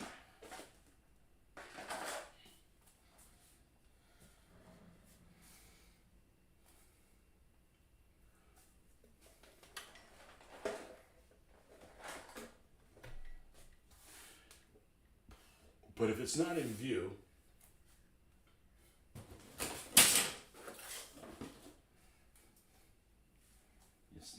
it's not that small a piece. If it's not readily in view, then that means I can't really run it over, which means I'll just clip one off the other one.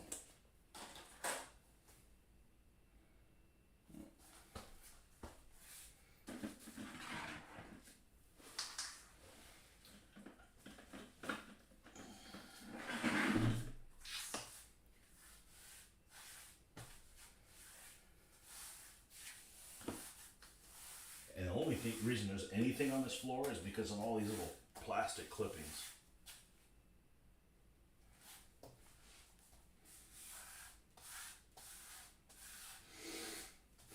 And little bits of the decal sheet. Let's see, now what do we got down here? It's none of those pieces. So wherever it went, it bounced. Okay, well.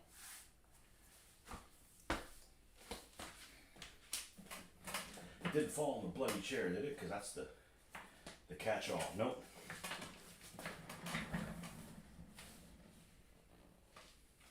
No, I'll just grab one from the other kit.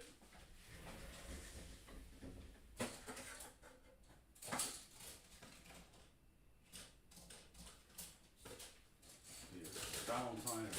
Where's the other Humber sprue? There we go.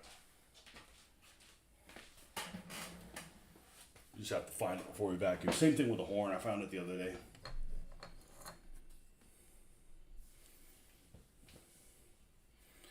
De Havilland Mosquito is probably the prettiest aircraft fighter beside the Mosquito. Is pretty pretty. You have a soft spot for the 109. I don't like the F. I don't like the look of the 109F. I don't know what it is about it. I think it's too roundy in places.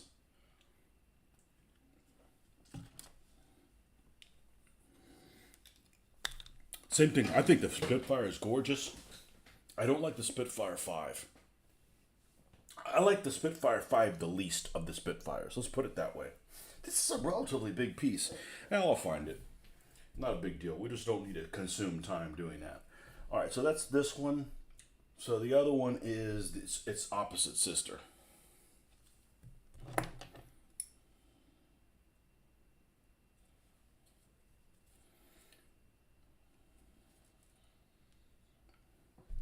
Let's put this back.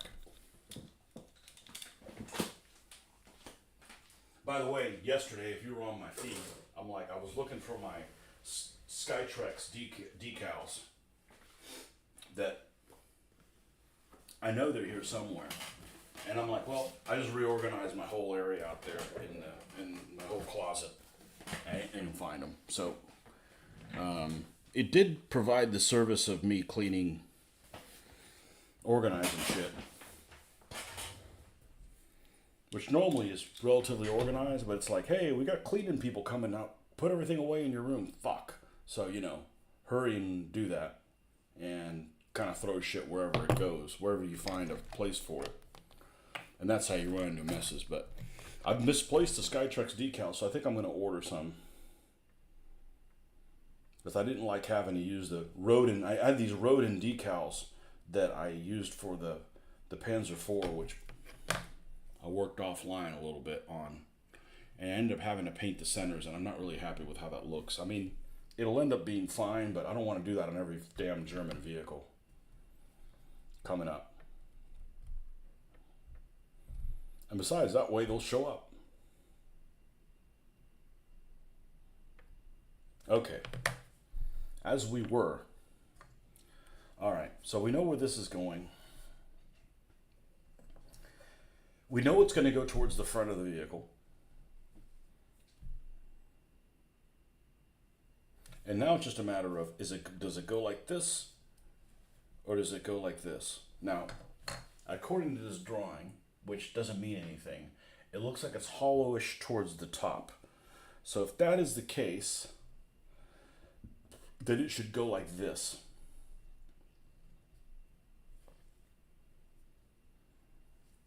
And if it goes like that, where could it possibly fit?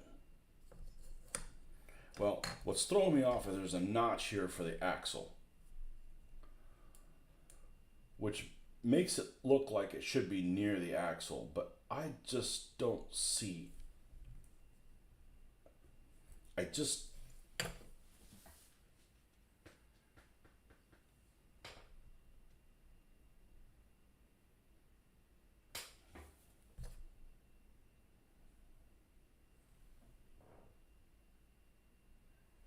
Okay, I can catch a glimpse of it underneath.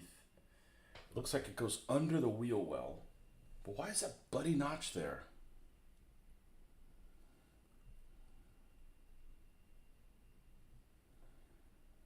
If it goes... Alright. Let's take my own advice.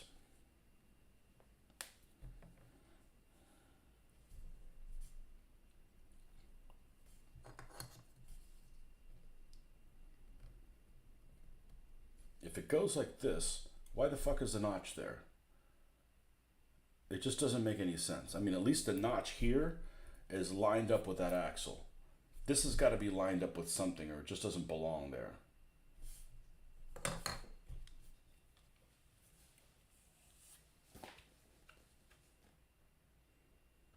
I found somebody somebody actually claimed that they didn't like the Spitfire. I thought it was ugly. There's always one person.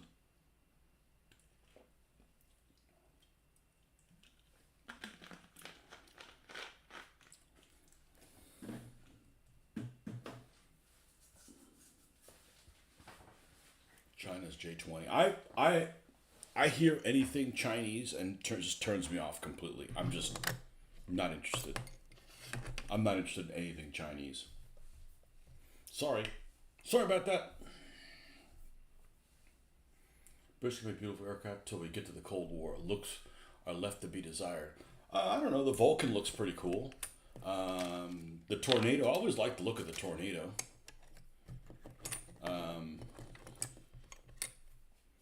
Almost everybody has some good looking aircraft. Now, whether they have good performance or not, you know.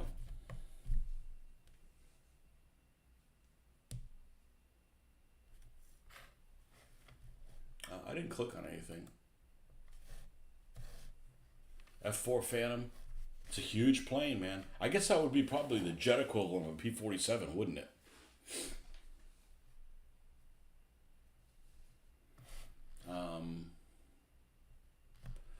Let's see.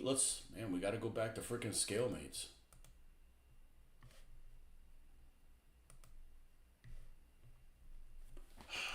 Let's dissect the front of this thing. Let me look at this from the front. What is it missing?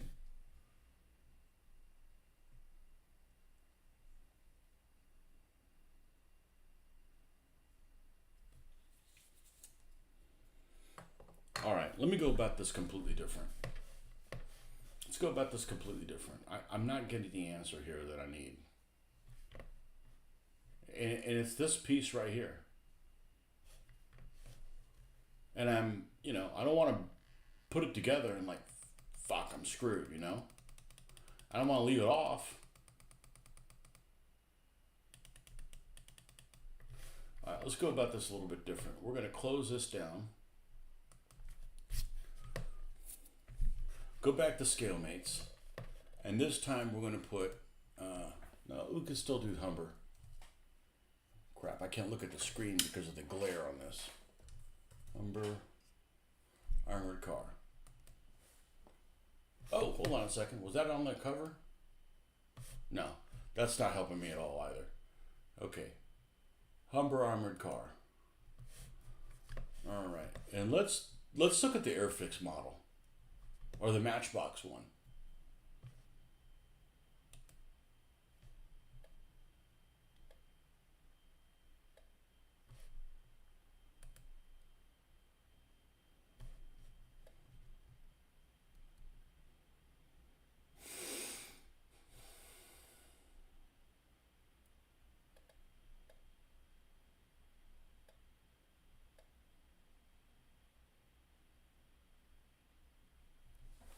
Okay, here we can see at the front of this has no detail, right? Why is this scrolling so far?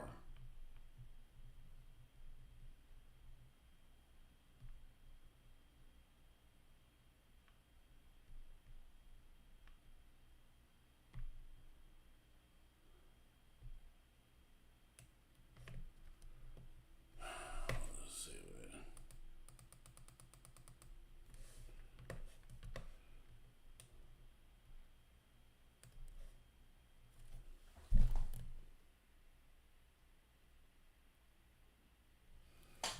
Okay, it looks like maybe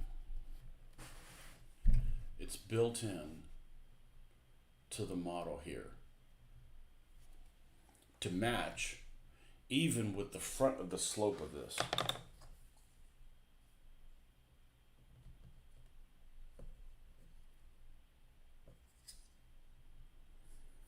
If that's the case,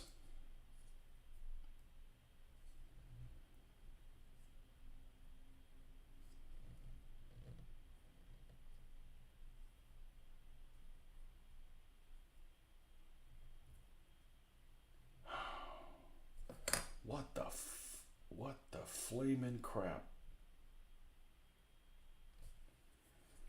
What's throwing me off is there's no scenario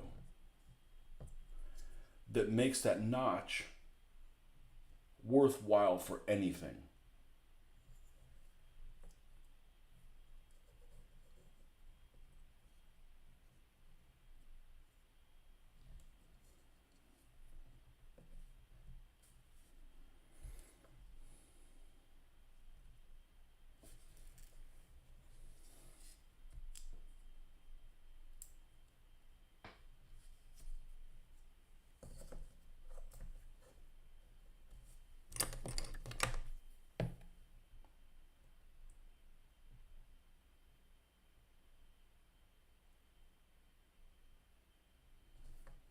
I just don't see a scenario where that makes any sense whatsoever.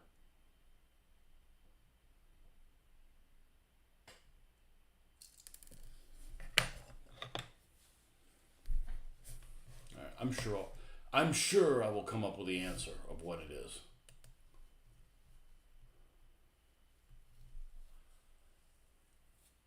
Honorable mention goes out of Legends F15, F16. I like the way the F5 looks. Always did. F5 Tiger. Drink gas like a bitch.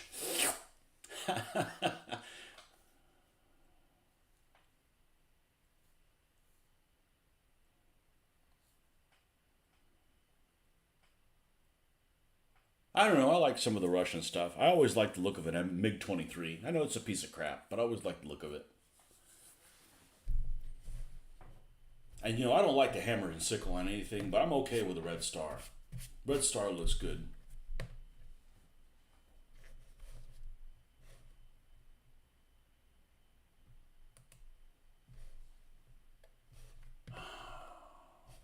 Okay.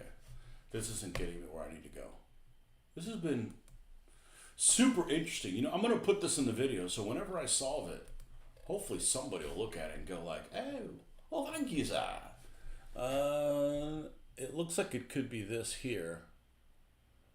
But again, the notch doesn't make any fucking sense. If that's the case, then it looks like it slopes out here. Does any configuration of that look like it works that way?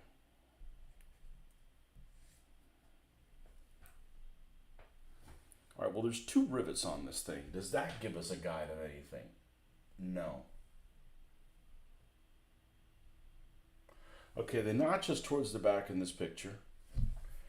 And it looks like it might be towards the bottom. Well, if that's the case, then it's got to be this way. And if that's the case, then does this fit? You bloody bastard.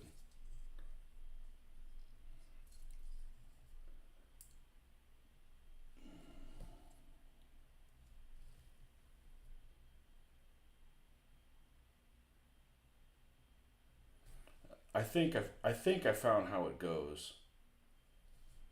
But that notch is just useless. It's like in the wrong damn place for everything.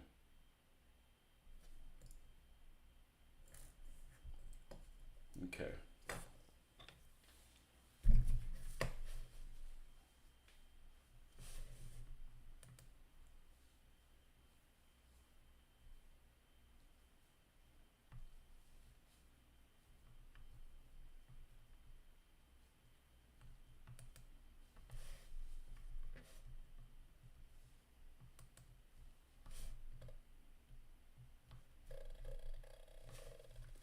All right, let's go to a different direction.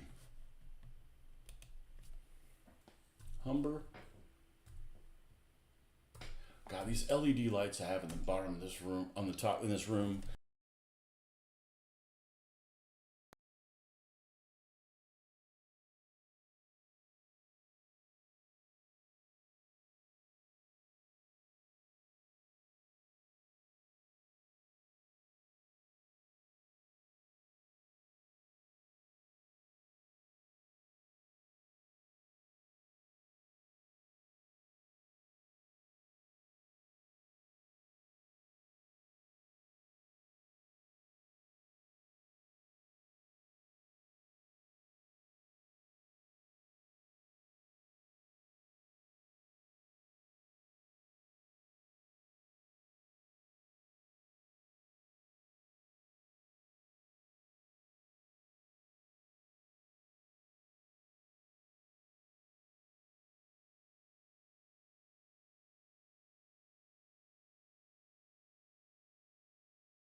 Try that.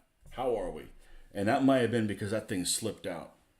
No, then this wouldn't have been powered. Yeah, the green light's been on the whole time. I don't know. This is why I hate technology, man. Oh, it's working great. What the fuck happened? I don't know. The gremlins from the Kremlin.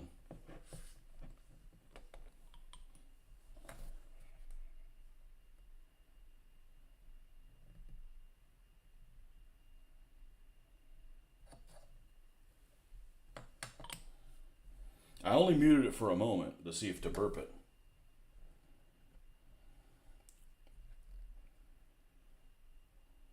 All right. Technology is great when it works. When it doesn't, I wish it wasn't even invented. Whatever you just plugged fixed it.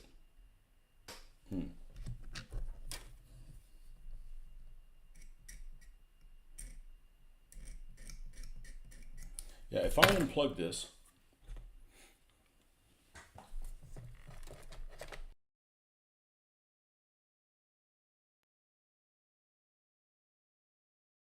so I don't know. Maybe it just needed to be burped. Like I've said before, I don't fuck with things because that just creates extra work for me. I got enough work right now.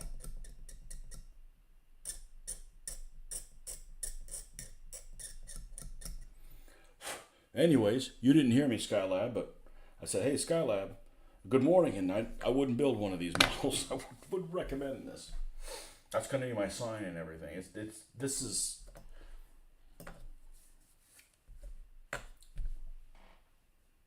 is borderline shite.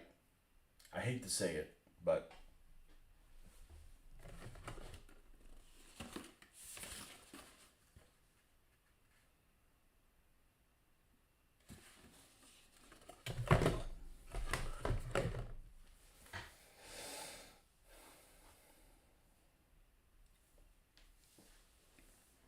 makes you really appreciate the 3D printed stuff. Unless you get something that's 3D printed wrong. I guess that wouldn't be any good either. All right, there's a little box that sits on the back of here, and that's this one right here. And it actually has little pegs. That's what you need. If you're gonna need, if you're not going to be specific where things go on a model, I guess put little prongs and pegs so that people can locate them correctly.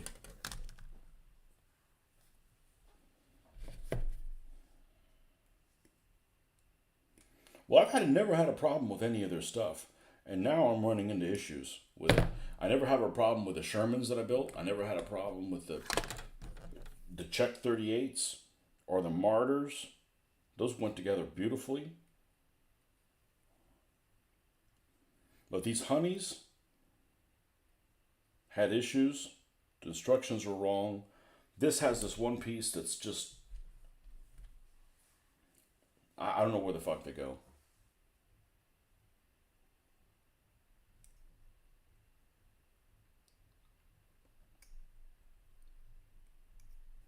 It's got a bumper that's shown on the instructions. It's not included.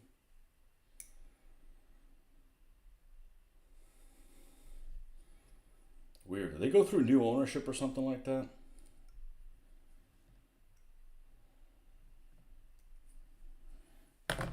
And I've never heard of this. Is this both sides the same? This has a latch. The latch should be on the bottom.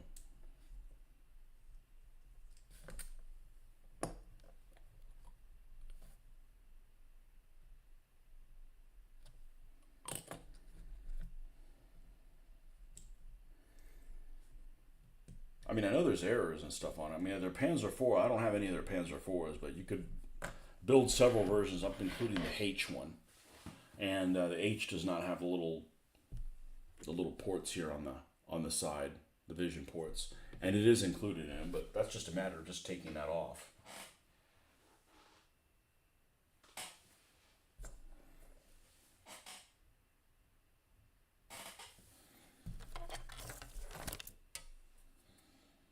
All right, we have the two little rear lights. I wonder what else is missing on here.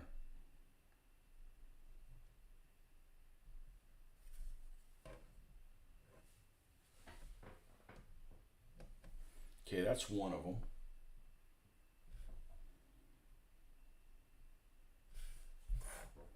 And they give you a notch for it, so there should be another one with a notch. Here it is. It's this one up here. I'm guessing it's that one up there.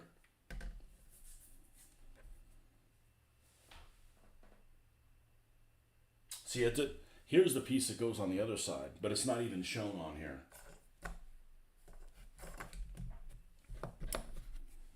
Yeah. What's the age range of this?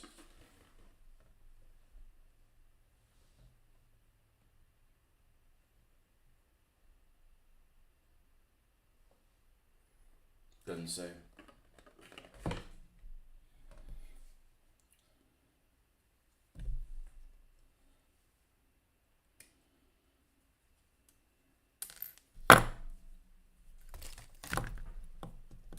But what you can't figure out going to scale mates, there's something wrong with your model.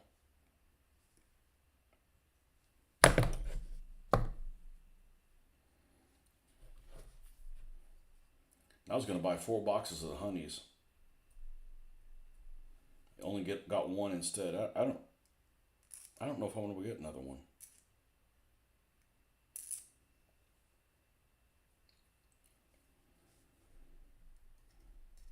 Maybe I just lucked out. The first couple models of theirs that I got were all ones that they did correctly. You know, I don't care that it's a model kit for wargamers. Oh, okay, so this should be extra easy to put together, right? Nope. Like, I don't have a problem if they do stuff like, their Panzer IIIs don't have 2 different road wheels, like back to back. It's just one solid one. Okay, that's fine. That doesn't bother me. It still has the right look. And a lot of people actually would probably appreciate that.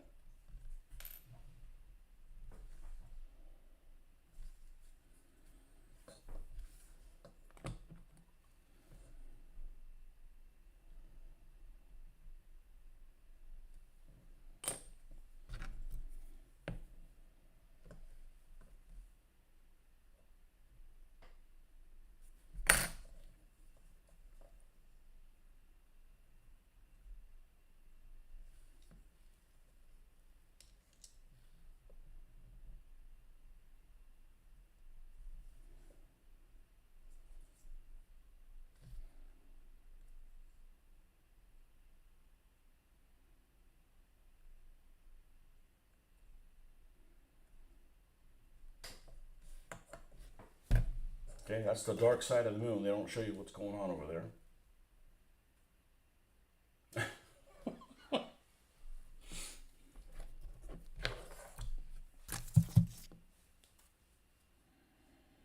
Let's cut these bloody wheels off. And they do other stuff correctly. Like, they give you these wheels that are one piece. If this was a kit, these wheels would be like freaking 8 pieces or some shit like that. Including having this ridge that you have to deal with along the middle of the wheel.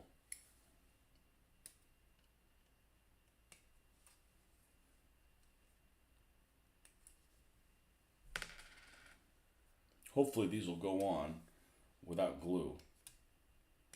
Because I'll go ahead and attach it, and then we'll go back and solve whatever those pieces are at some later date. This is the one that goes on the front.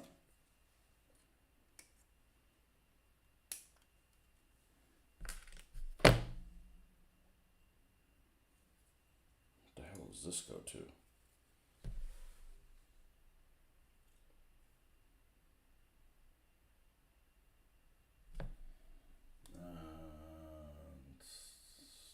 Just below the turret, it's this piece.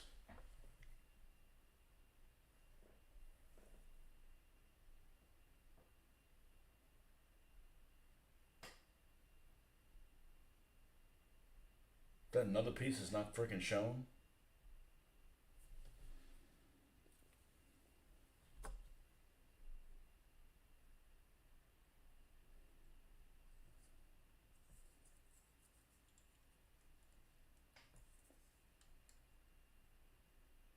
Look at this. This piece isn't the bumper. It's this big piece here. I need you guys to see this. You guys need to see this shit. See this piece here? Look what it looks like. It looks super freaking narrow, right? It looks like it's a bumper. It's not. It's this huge bloody plate.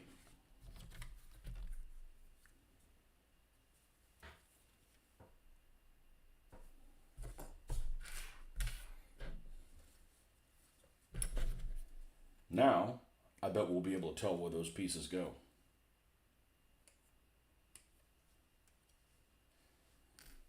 And I consider myself on a scale of 1 to 10, at least an 8 on building models ability. At least an 8. And I'm getting better at it. Maybe even a 9. If I can't solve something, it's a freaking problem, man. You got an issue with your instructions.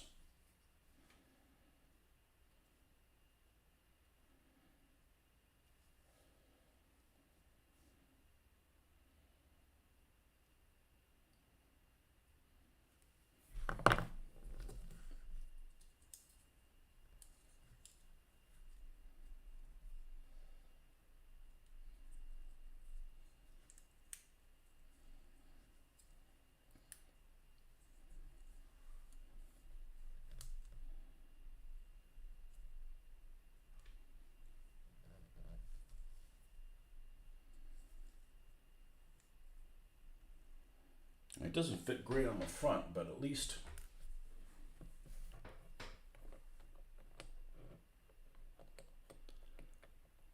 the box shows it at the side view. It shows it like this.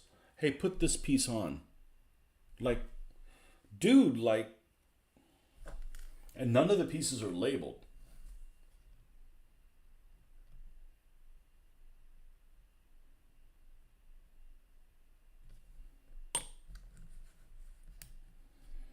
About the only thing I can't handle, or I haven't been able to handle so far, is I've got these Russian, these Ukrainian, whatever, same difference, models from Skiff. They might have been when it was all the Soviet Union. These models from Skiff that have these photo etch pieces, which are a pain in the ass to glue to begin with. And they give you this rod, this piece is completely straight like this. And somehow you're supposed to turn this into an oblong tube. So you're supposed to fold it on itself and make it oblong. It's not even like square. Like, I don't know what I'm going to do with that. That's the only thing I haven't been able to solve so far. Now that that piece is in place, maybe this shit will make some sense.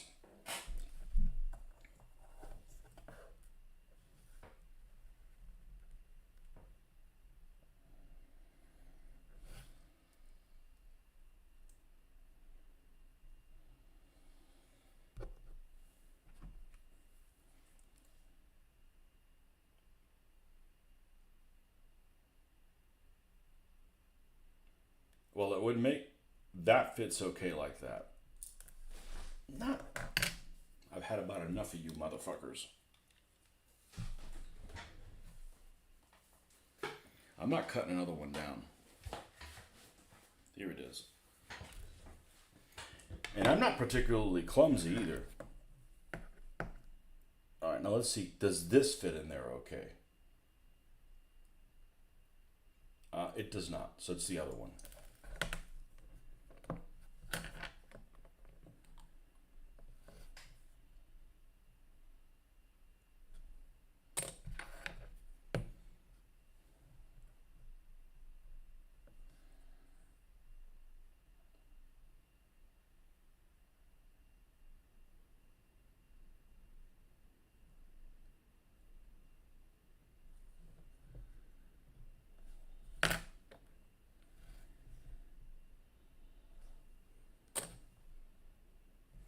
And there's a notch there. I don't know why the hell it's there. It's nowhere near the axle.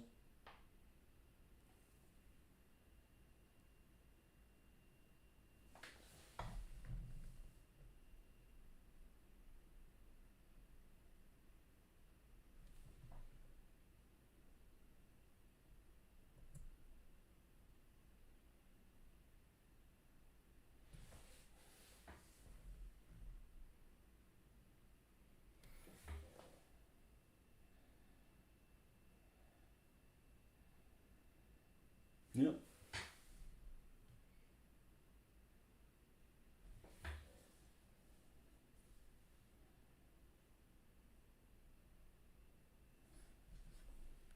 I mean, that would definitely protect the rocks from getting in there.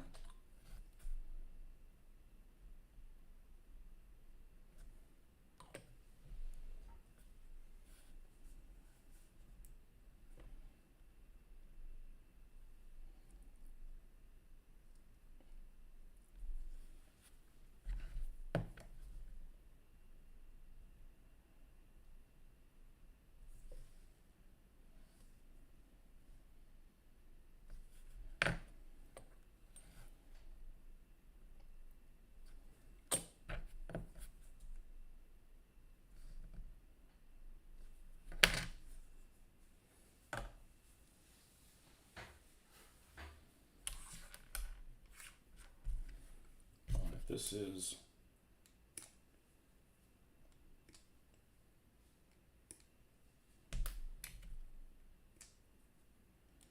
one of the things I dislike the most. Sandiness, these things down.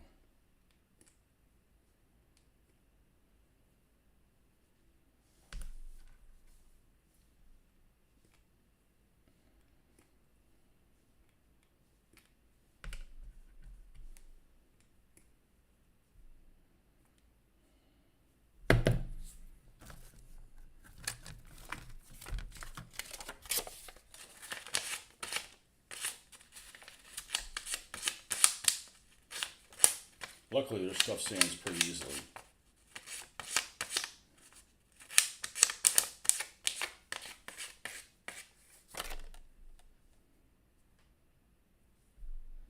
Now, tell me this can go on there without.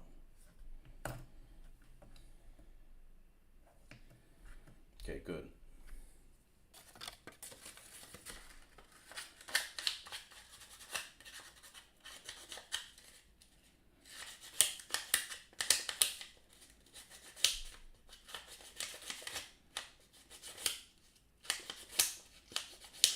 I'm sure the Valentine was screwed up.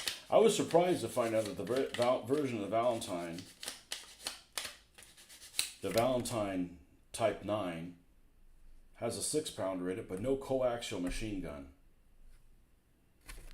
So not only do you not have a Hall machine gun, now you don't have a coaxial machine gun, and it's an infantry tank, so you can't support infantry because it can't shoot at any infantry with anything unless you're, aiming. Let's put that 6-pounder round directly on one dude and take him out.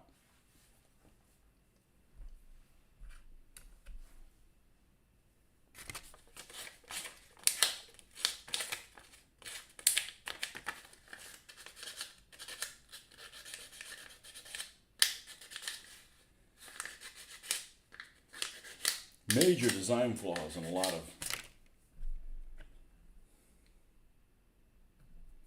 I mean, unless your idea of an infantry tank is just to, go protect your infantry, just protect your infantry from tanks. But they eventually put a coaxial machine gun. I can see you not having a Hall machine gun because, it has a limited field of fire. The range on a Hall machine gun is not great, because it's not that far off the ground, right? It's pretty close to the ground. So you're not going to be able to get a good view of what's coming at you.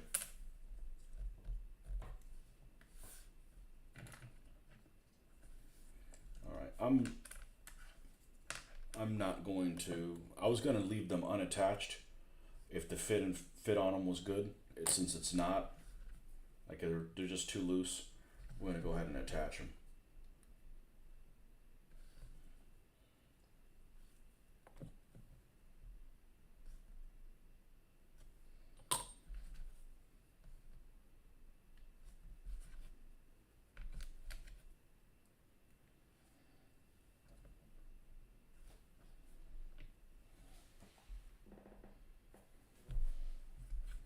All right, and then this goes on the front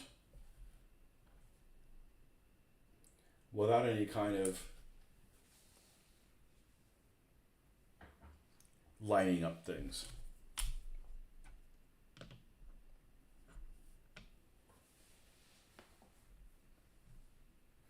Right back. I'm gonna go to little boy's room. Oh, you're here. Well, I guess I can hold it. Marcus, if you haven't bought these, don't. Get Chad to make them. It's just the shit. Where have you been? I went to scale. I've spent so much time on scale mates trying to figure out where this stuff is. We looked for a bumper that was never to be found, only to find out it's not a bumper, it's a plate. It just round and round and round and round and round.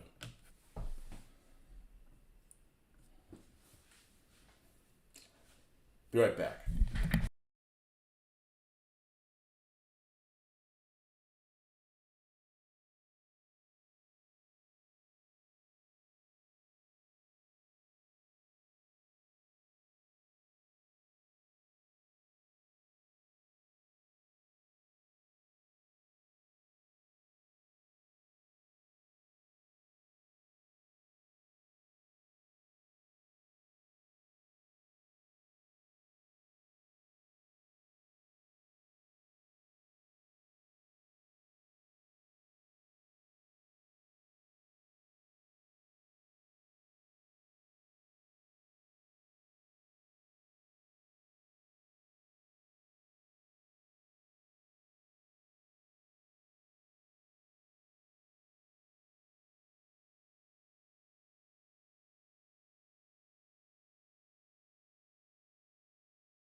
You only bought the honeys, yeah.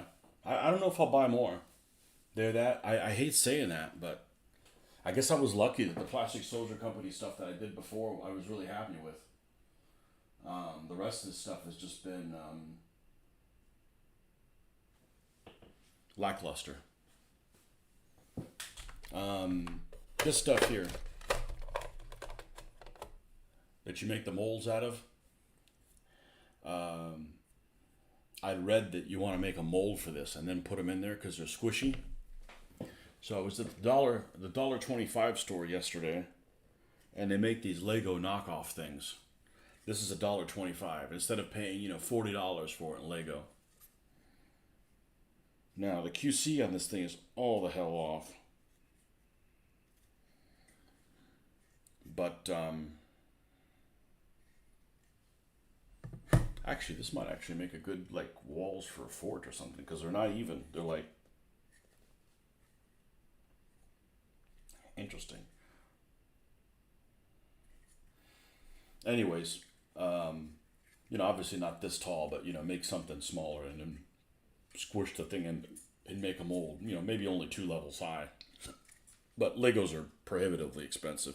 You have one of those Lego stores we can pick all the pieces out, and to buy this much in Lego would probably cost $40. You know.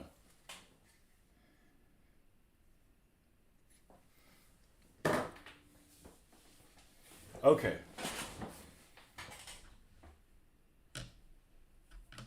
What a shit show. Okay. So, like I said, you could probably make a Mark III out of this if you just put the Mark II armament in the Mark IV turret.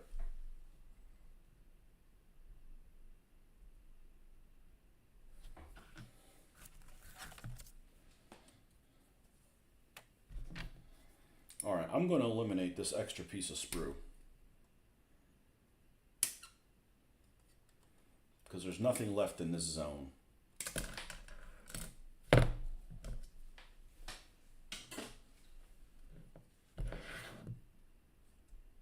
And likewise, there's nothing in this zone either. Nothing in here, or here, or here, or here, or here.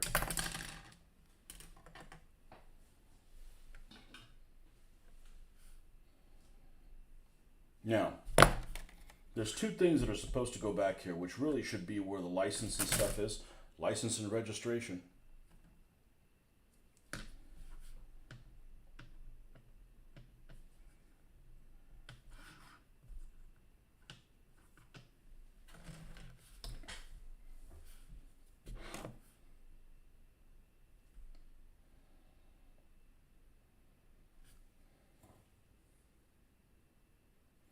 And there's only two of them that have notches, which are these two right here.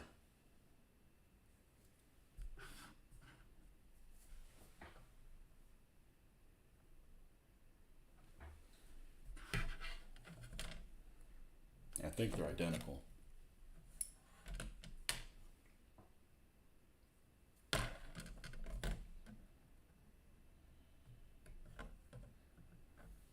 One's there, and the other one is here.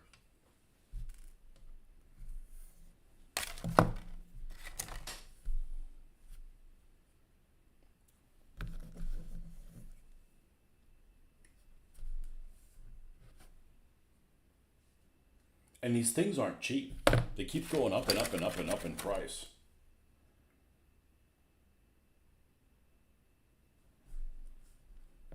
I mean, they're durable. I'll give them that, but. And these should fit.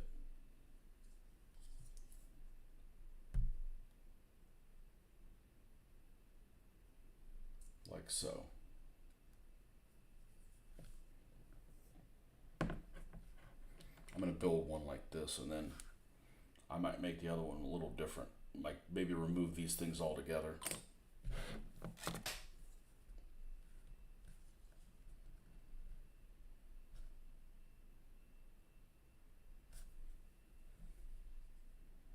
Yeah, you'll definitely have to rewatch this session. It's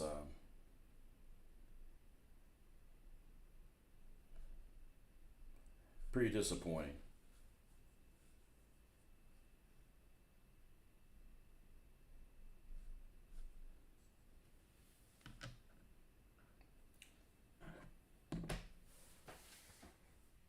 Let's put it this way. The next one I put together, I've solved some of these issues here. All right, we got this box that goes up here. Let's see if we can find which one of these it is. PSC used to be the economical choice for fairly multiple one type of AFV. Yeah, it's not anymore. It's not anymore. Okay, here's a box here. I suspect another one fits on this side, even though, we're not worthy to see the other side of the vehicle. At least tell you something like, hey, do both sides or something. I'm going to clip them both.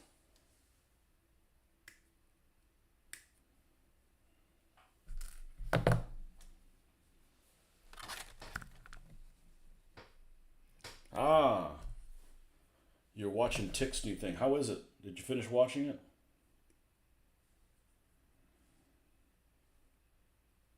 And how is his lack of animations? Does he still move the counters across the desert? I don't need him to go boom, boom, boom, boom, boom, show a little gunfire, But the counters are where they are relative to everything else I'm a fan of, but I guess I could get by not having it.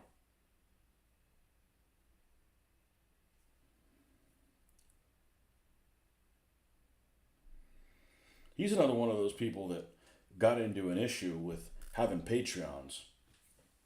Him and Painting Panzers. When you got Patreons, there's stuff that goes sideways that you could have the best. You could have your heart in the right place. I'm not saying he doesn't. I'm just saying there's things that are out of your control. In his case is he had somebody that was subbing out all the animations, and people are paying him however much a month to get new videos. And then if you don't come up with that, that's like, stress inducing because there's nothing you can do about it. Like somebody left him hanging. Same thing, Painting Panzer has his channel's been, taken off YouTube or whatever. I don't know if it's permanently or not, but regardless, there's people that have given him money to come up with services, goods and services, and he's not able to deliver it. That would be extremely frustrating for me.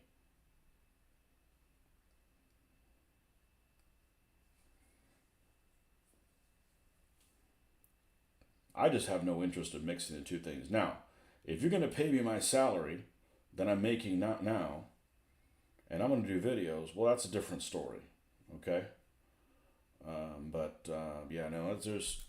I'd have to have a lot of viewers for that. I don't know if I could have that many viewers. But that's just creating stress for myself. Now, I know that Tick is doing it as a job, but but painting panzers is not. And I don't know. I mean, I guess people can make that decision if they want. But when I see something like that, I'm like, oh, let that be a lesson to you, Tony. Let's not do that for, for just a little bit of cash. It's not worth it. Your hobby should not cause you enough stress you want to quit your real job, your paying job. And that's what it would do for me.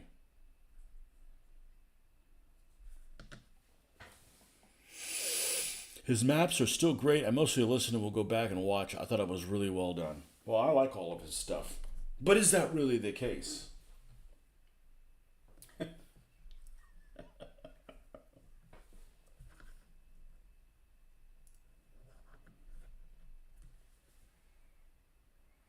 Now, another thing that doesn't say it, if you push this up against the back, it's skewed over, right? But if you leave it flush with the front, you got a gap in the back that's skewed. So which is correct? Just all because there's no locators on here. If they would have put locators. Now, locators are a pain if you want to modify things and you have to remove those locators. But they help you build the thing correctly. Or assuming the person came up with assuming the person did the instructions correctly. All right, so let's go over to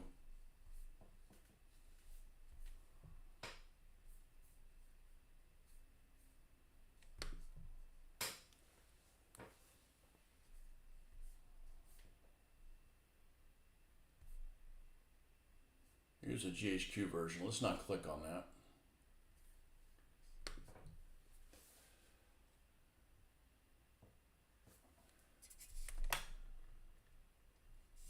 Seems to be flush with the outside, or mostly flush with the outside. I'm gonna go with that. That looks like a pretty accurate depiction. I don't think I need to look at a real photo, assuming I can find one.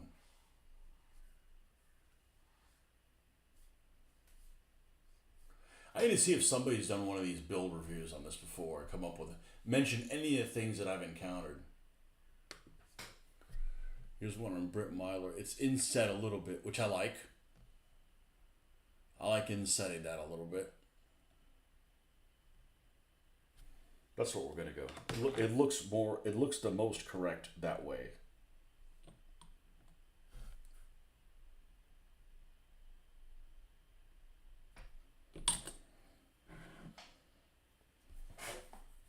It looks the most correct that way.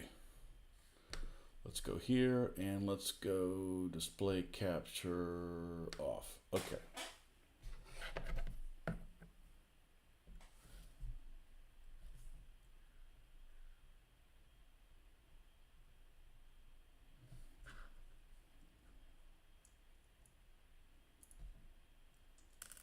What did you stick on to?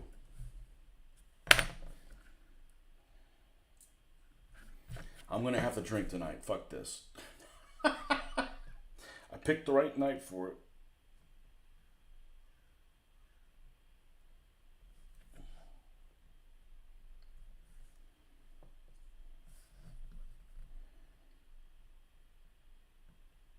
And I'm not going anywhere. It's all happening here.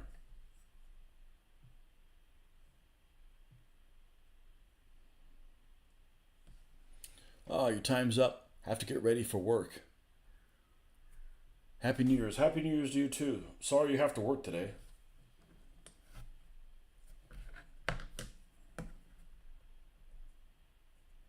I have very few days off, and I've been off since midday the 24th, and it's almost too much time off. Mainly because I don't have anything that, it was really for no reason.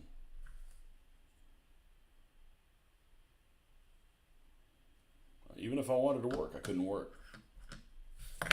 Now let's look at the other side and see if there's a box on the other side.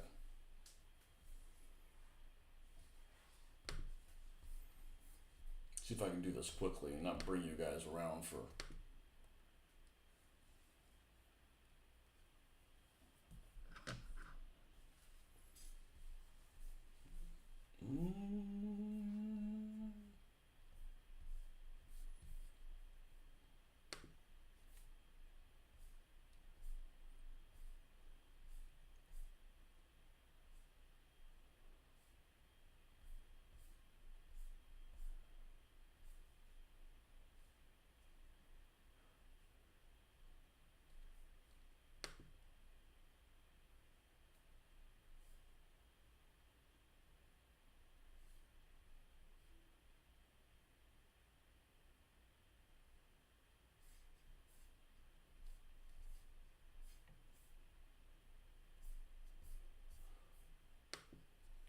Lumber Mark II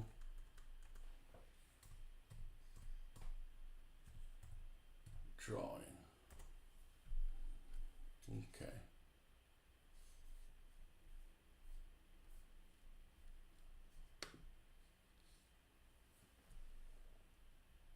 I'll put the box on both sides on this one anyways.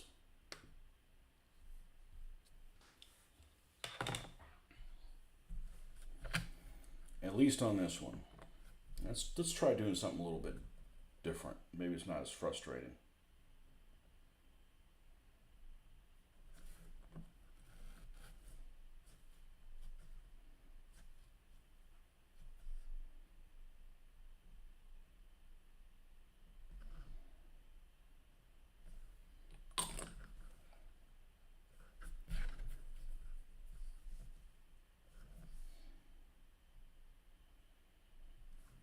Man, I believe that was better.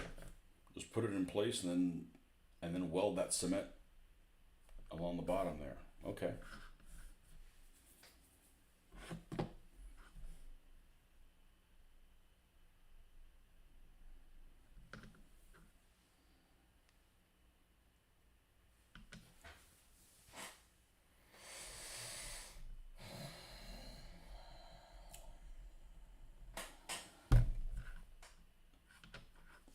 What else do we have on here? We got the turret, right? Got more flimsies.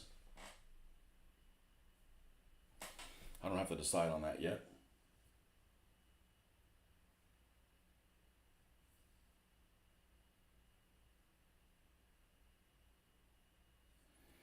That's the back, that's the front, that's the two sides, that's the beza. Okay, well this one's going to be a Mark II.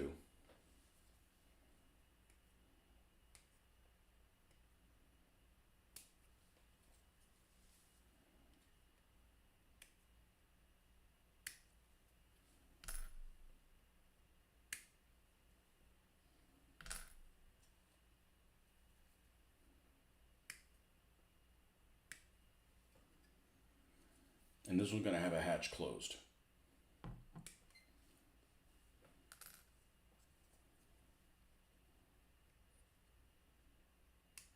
So I've come across several vehicles that have this unique feature, several British vehicles that have the unique feature of the commander being the loader.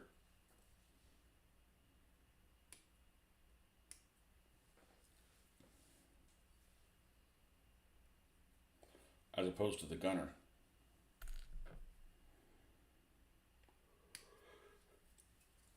You know, when you only have a two-man turret,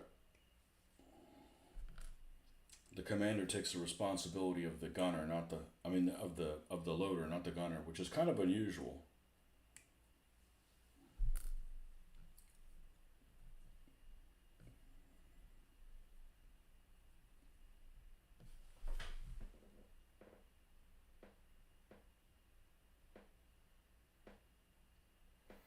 That shows two different kind of packages that go on the side of the front fender, and there's only, oh no, there is one. There's one of these boxes, not two. So whatever's going on the other side, you're not going to be able to do them equivalently. You're going to have to put two flimsies on there.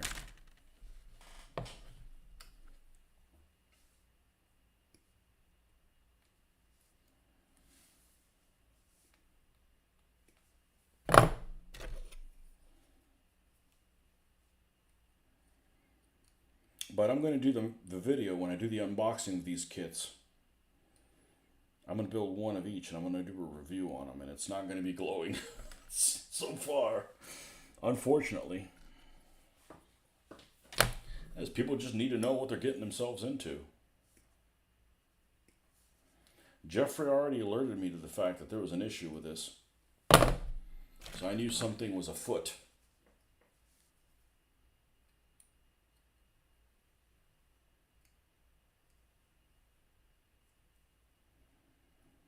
I was already prepared for disappointment.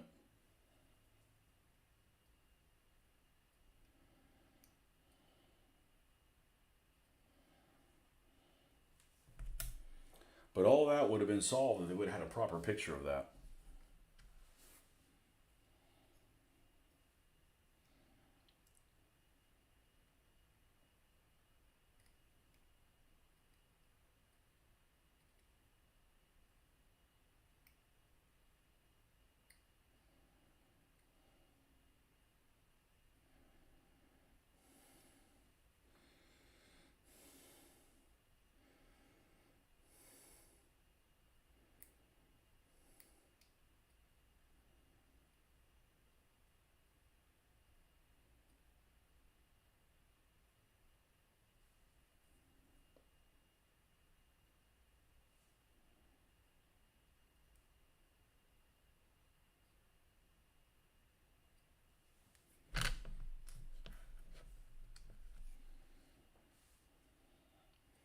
Easy fix.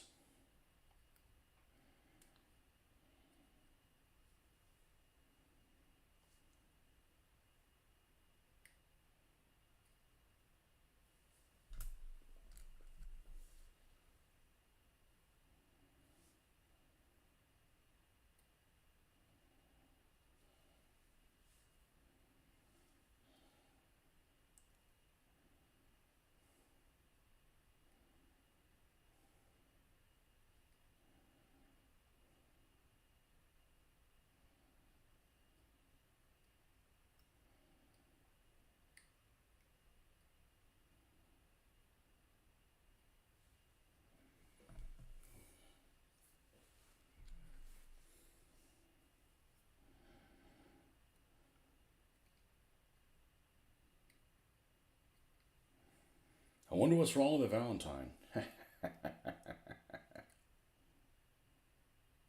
I thought I'd get to it this morning, but it's probably not going to be the case. I'll be lucky to get this thing complete.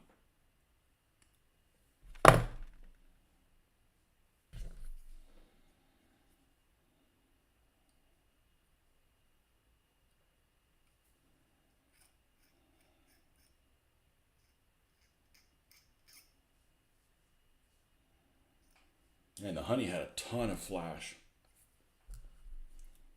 That I wasn't expecting.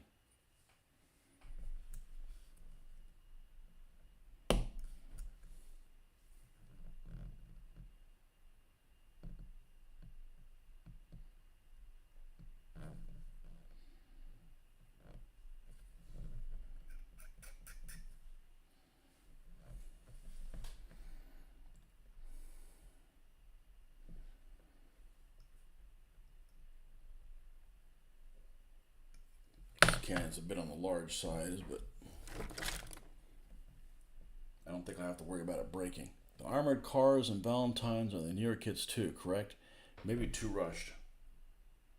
Yeah, I don't know. And now they've gone down the 3D route, and I've heard people having issues with some of the 3D print stuff, like the not being cured properly and cracking or something.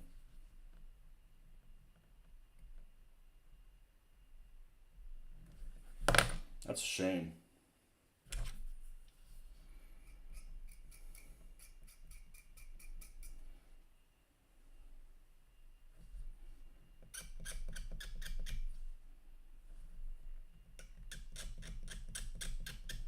All right, we should have all the pieces that go together now. So you have the base piece.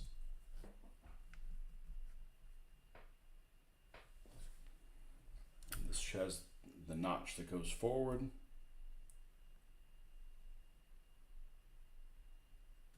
That fits okay on that.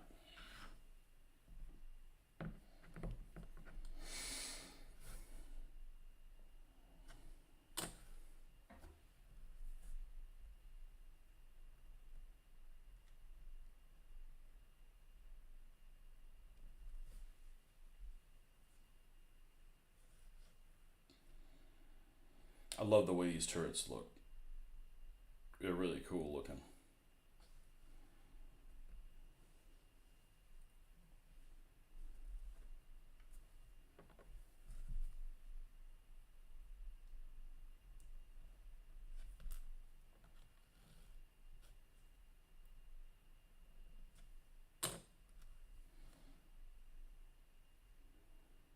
I don't know if I'm going to be able to do a morning session tomorrow.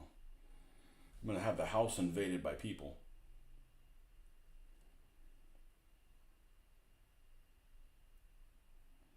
I'd like to, but I'm not going to make any promises. I definitely will do it if I can.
where that corner is. Let's do the same thing with this one. It's not on the inside, it's on the outside.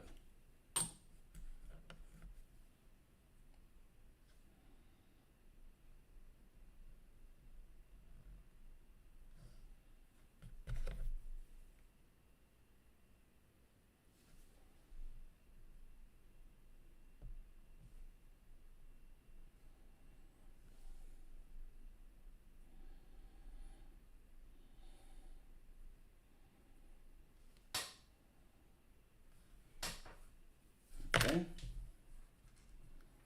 And now the front.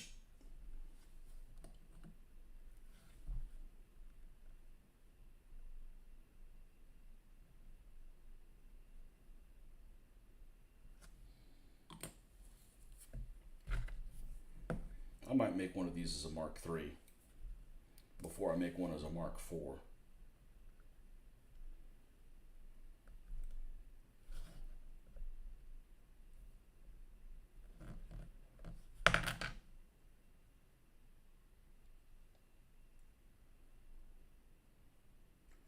So I don't think I can use the Mark IV in Tunisia. Tunisia.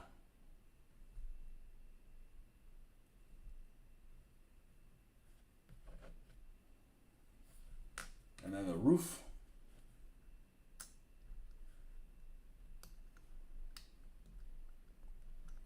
Fits better than the honey. That's not saying anything.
No movable gun if that's important to you. It's not for me.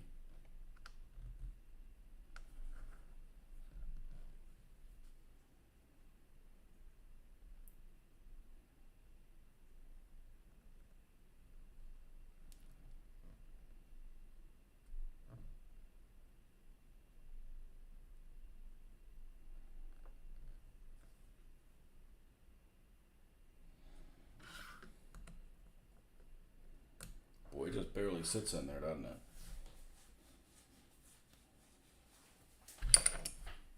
Now that I'm looking at it, the turret's pretty damn small. I wonder if that one that I have knocked out is a different version. Let's see. Oh, crap, I'm out here trying to find it without glasses on. I can't do that.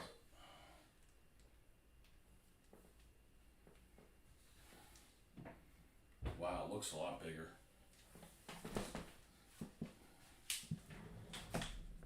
The turret looks bigger. Well, maybe it doesn't.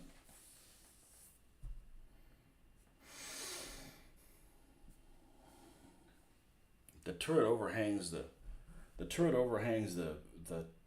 actual vehicle on this one, and on this one it does not.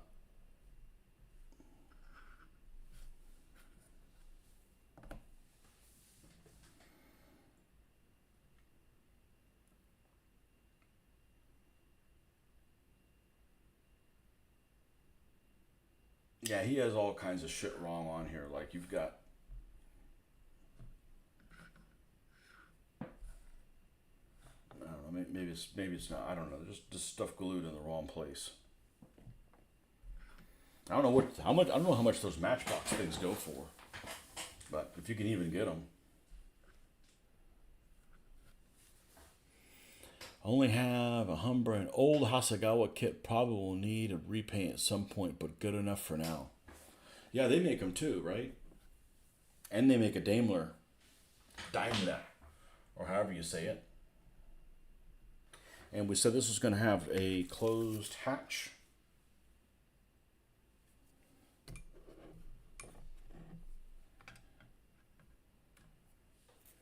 So we're going to have a closed hatch on this one.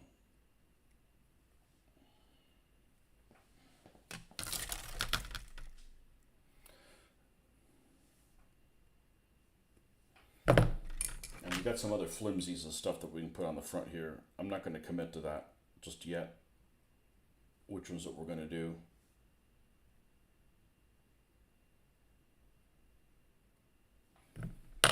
Now, we've got a periscope that certainly goes forward.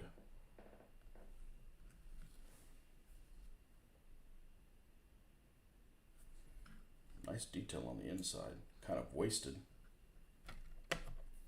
I'm assuming that is the inside.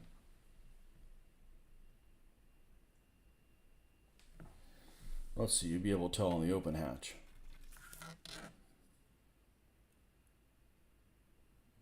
No, you wouldn't either. Oh boy.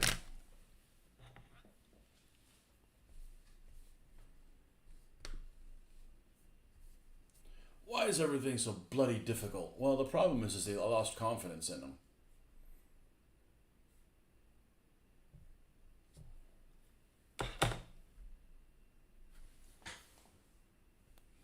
Yeah, this side's out.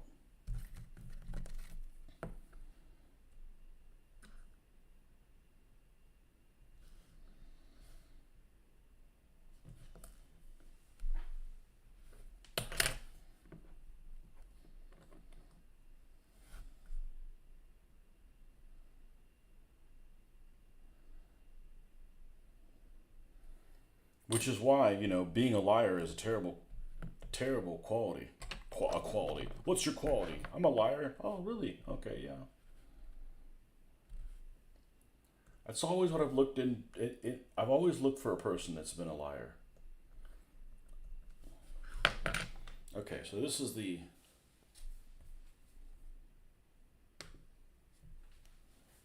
Thing about Hasegawa is that it's truly more 1/72 scale, maybe even large for some models for that. Yeah, I think their Crusader is really big, and their Sherman is really, really big. They got an Easy 8 Sherman that's really, really large. So that's what this. Oh, we still have this thing on the front. Well, we'll punt on that because they don't always have the thing on the front. Okay. So this is the Humber. Done. Pretty unsatisfying, honestly. Now,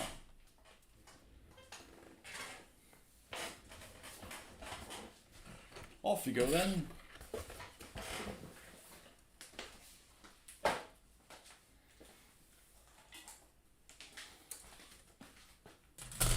The Valentine. Now this is what they used to do. They used to label all their pieces and that kind of stuff. All right, so this first one we're going to build is a Mark II, hatch closed. All right, let's put the Humber away. That's how we create a mess on our desk. We pull things out and we leave them out.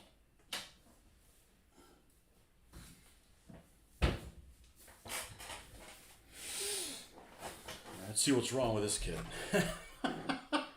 Guinea Pig Tony in the model,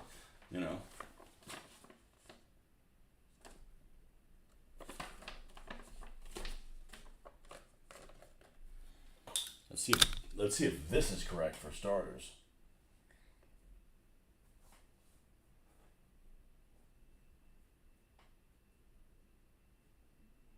I'm looking like, what's different between the two hulls? They look the same.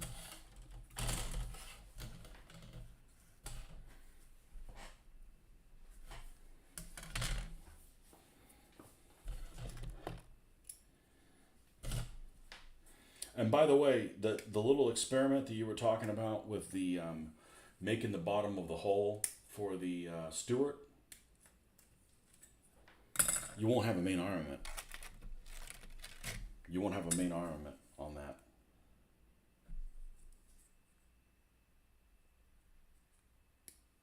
So I'm not going to be making it out of, sprue.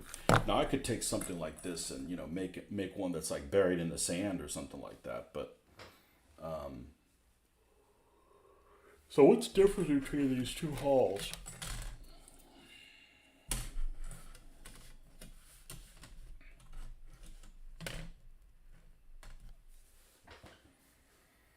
What's the difference between the two hulls? Okay, these are rounded. The little fenders are rounded. These are squared off.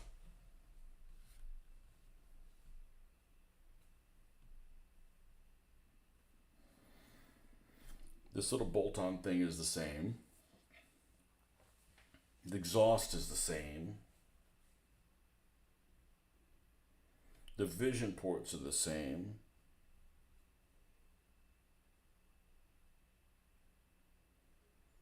That's just stupid. Why? I mean, oh, okay. These have the side skirts that go down over the sides.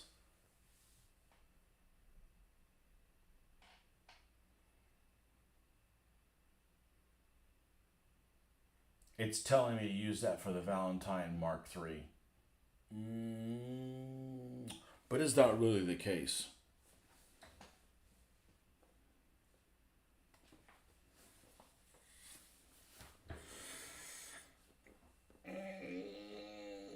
Why do I gotta double check these people? Every single thing. Oh, you can make one with a Russian guy. Yeah, screw you. We're not doing that.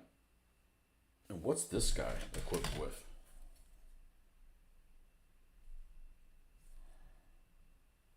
Oh, he's got a beret with the goggles on.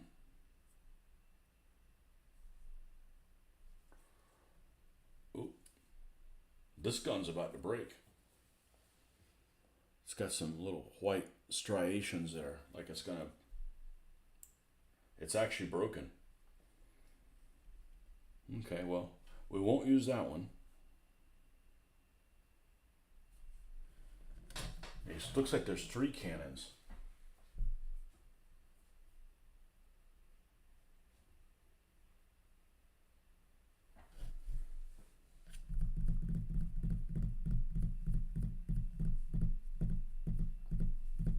Is there 3 fronts of the turrets? These two go together. This goes with another one. And where's the front of the one that goes with the... Here it is. Okay, so there are 3 fronts.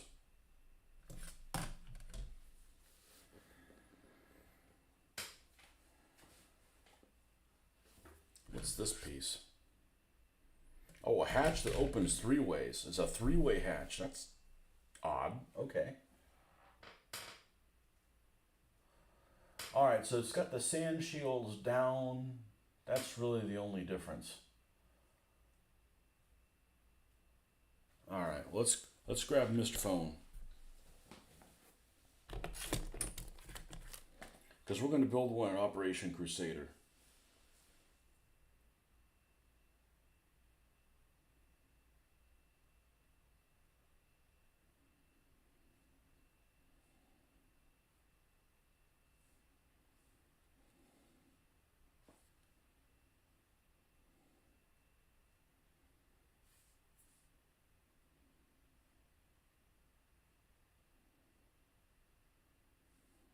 Out for delivery. Good, it needs to get here. All I bought is a freaking new 12 and 4. Good. A plate for my freaking license, a vanity plate for it, because mine's wore out. And I was like, why does it take us so bloody long to get here? All right. We're going to look for Valentine Tank, Operation Crusader.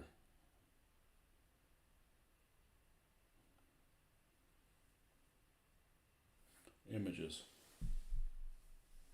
Sure, let's go to Engines of Western Allies. Not everything that's on there is accurate, but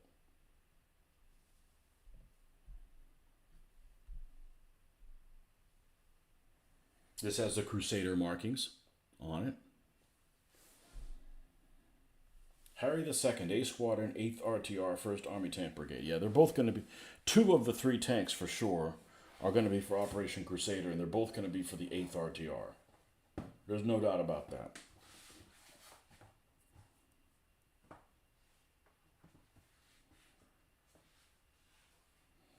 Harry II, lying abandoned in the desert. It's got sand shields on it. See that? And it's definitely a Mark II. The 3s aren't out yet. Just like this one. Now this is a tank that I actually think looks better without the sand shields. The sand shields makes it look kind of stumpy. So I'm already going to deviate from what the directions say.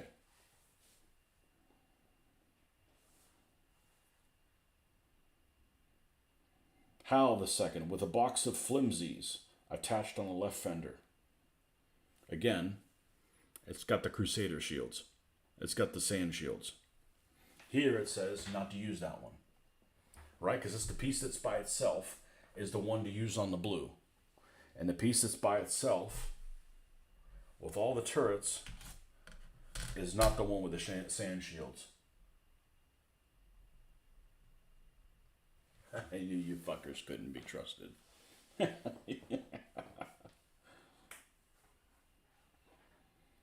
Here's another Valentine. All the tank transporter sand shields again.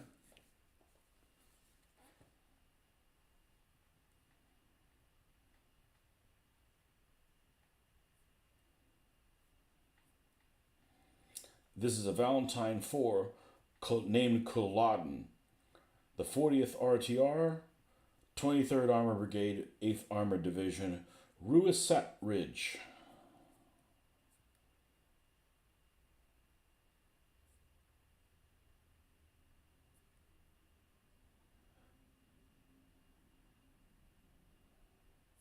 And it also has sand shields. Okay.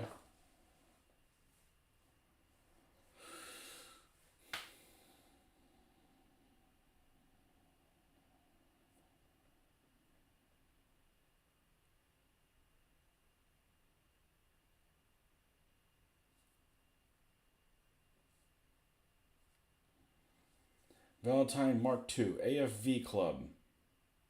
Name Horatio. Yeah, this is the 8th. This is the same group. 8th RTR. Sand shields.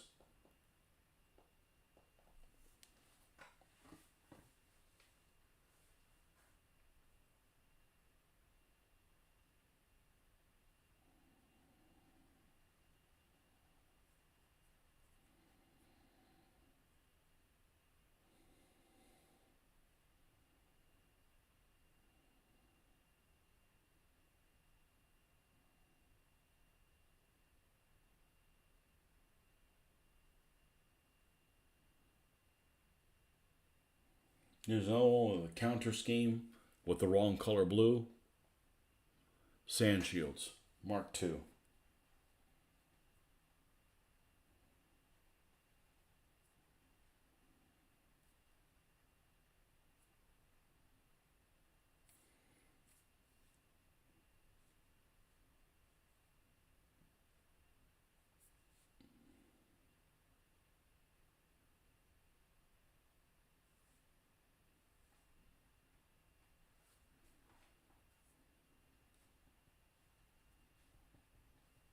So, I'm not following the instructions, and I'm going to build mine with the sand shields. So, not this one. Honestly, if I made them all Mark IIs, I'd probably do at least one without them, just for variety. Where's El Clipper? Yeah, these guys have convinced me that they got to be double checked every step of the way.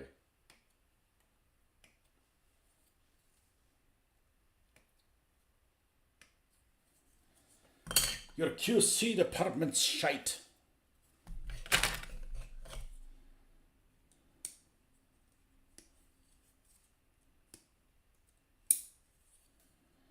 Okay. We'll trim that up in a second. All right, now, running gear. There's two different kind of running gears.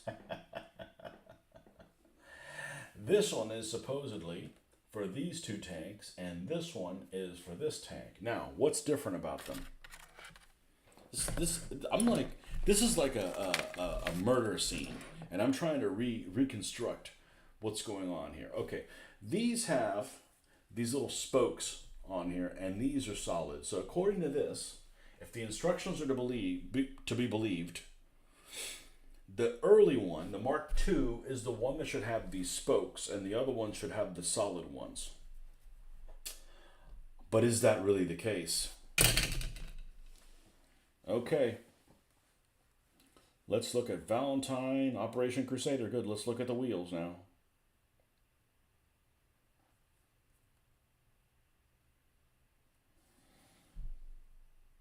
Here's this picture.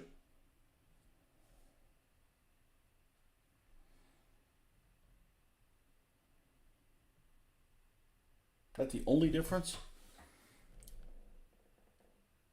Sprocket looks the same.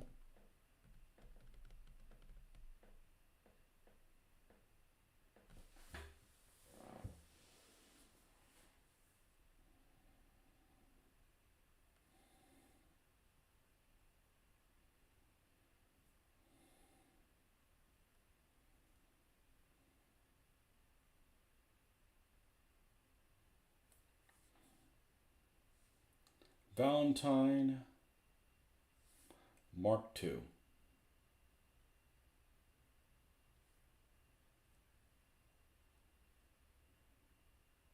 Images.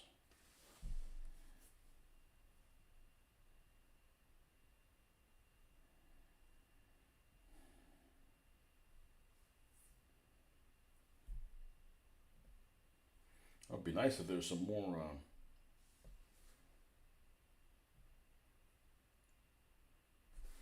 Okay, here's a model of Harry, and I think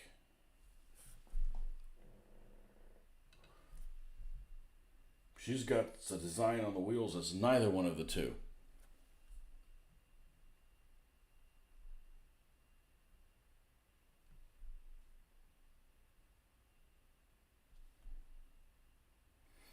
Okay, the Mark I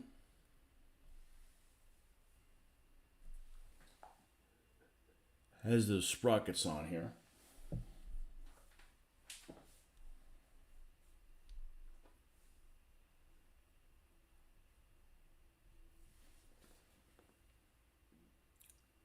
Sprockets there.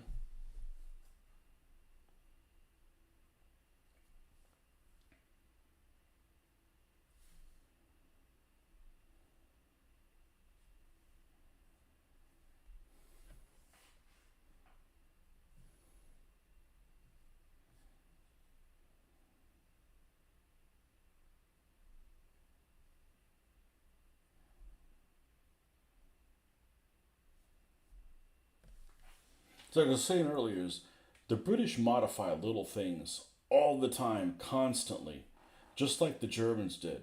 The problem is their documentation isn't as good as the German ones. Or maybe there needs to be some British wearaboos.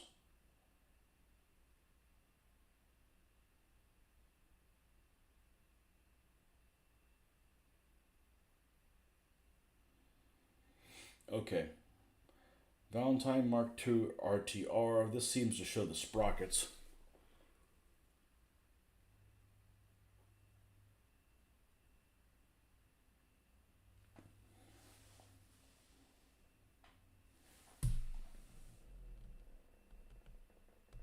Is there anything different on them?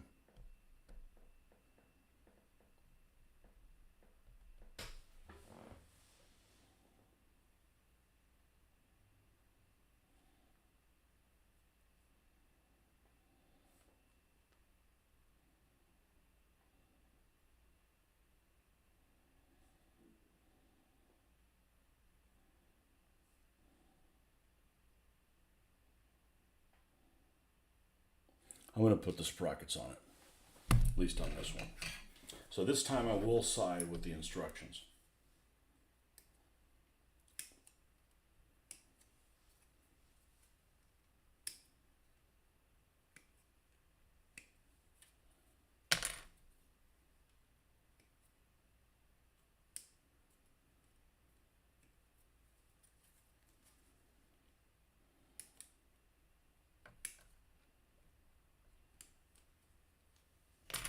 Okay, that goes with that. There's only one bottom hole.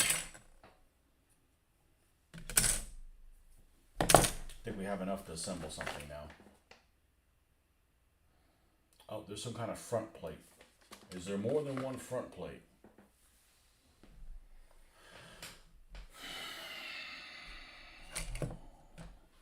Let's see, here we have.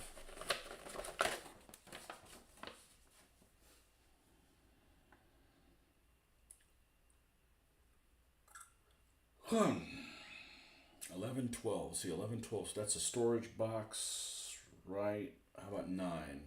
Front plate. Is there only one front plate? It looks like it's the same as all 3.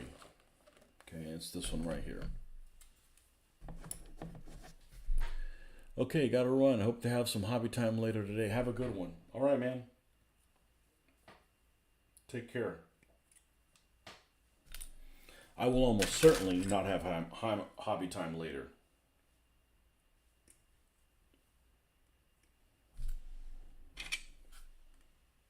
And I may not have any tomorrow morning.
A lot of rivets on the bottom of this. Now, hopefully, this can go together.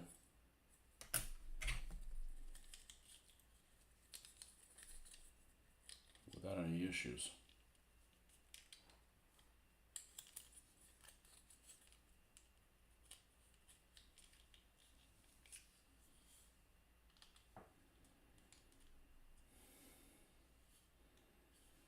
But I wouldn't bank on it.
No.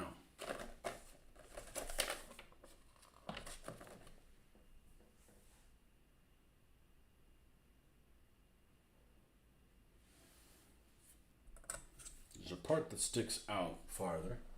That's supposedly the rear. And that's where the sprocket goes. So this should go in like this. and like this. And this is loose enough that we're going to have to glue it in place, unfortunately. I like it when it attaches without even having to use any glue. So that means I can tear it apart later and paint it. So that's going to go in like this. And the front plate is going to go here. And that fits on there properly.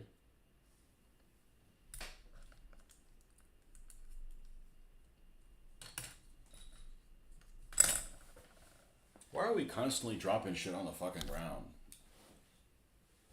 I need to castigate myself. Didn't fall in the chair. Fumble fuckery will be punished by death.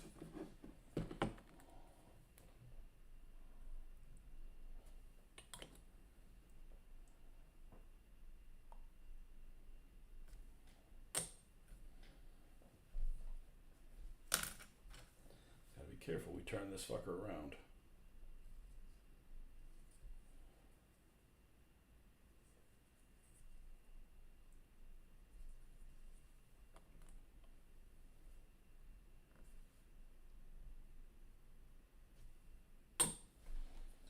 This might have actually been better to use the super glue, but I'm really hesitant to do that, even though I can adjust the super glue, because if something's definitely out of whack on these instructions later on, there's a chance I can remove it with this. With the super glue, I'm mixed screwed.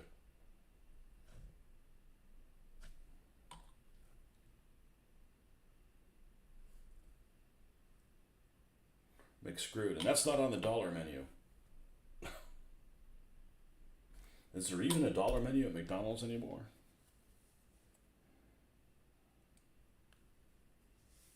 I haven't been to McDonald's in a long time.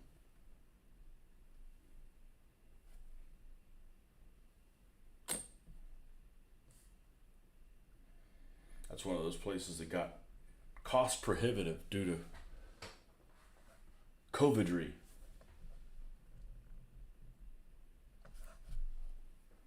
It was always garbage. At least it was cheap garbage.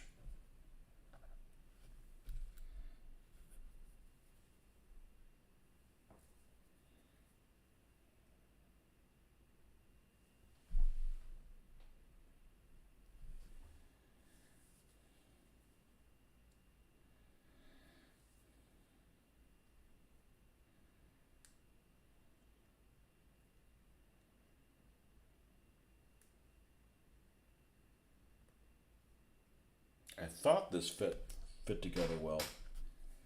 Oh, it's the other way? Well, that's just strange. Okay.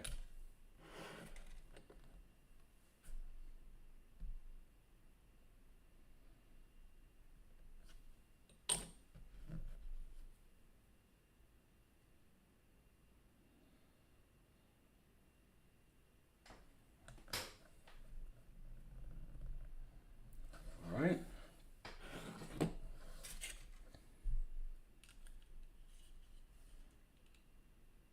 Well, that fits well. I should be able to get in between anywhere in there. I don't have a problem sealing this thing up.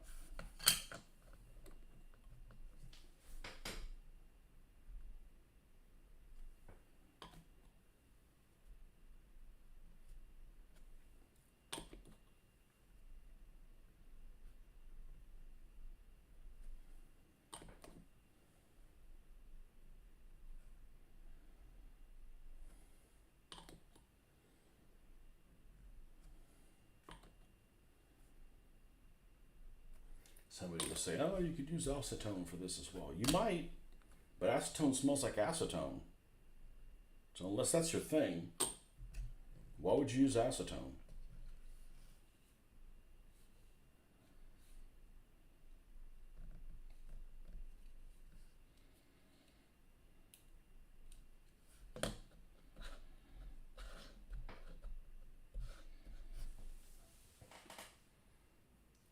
All right.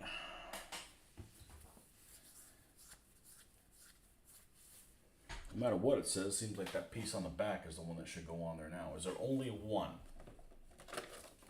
Please only be one.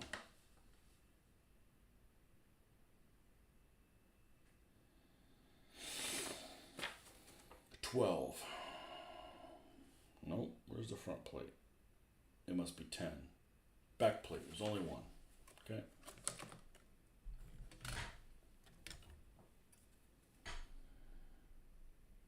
And that's this little guy right here.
I remember when people used to say, "Hey, I take my models and I put weights in them to make them give them some heft." The problem is then the makeup of this thing has to be able to hold up all that weight, and if it falls on the ground for whatever reason, it's going to shatter to pieces. So I'm fine with my models being of a lesser heft.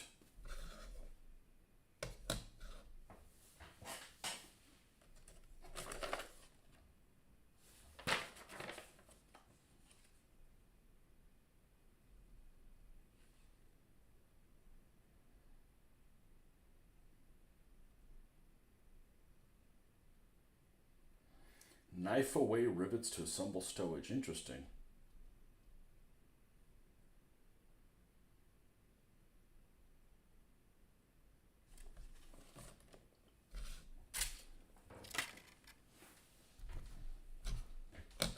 Seems like this thing's less parts than most.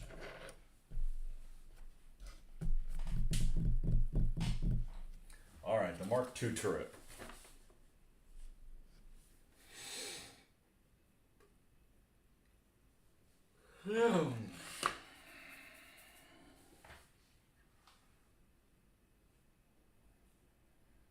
Right? The Mark II turret is going to have. Let's make sure that none of these have a Mark III turret. Although I think we could just replace the turret.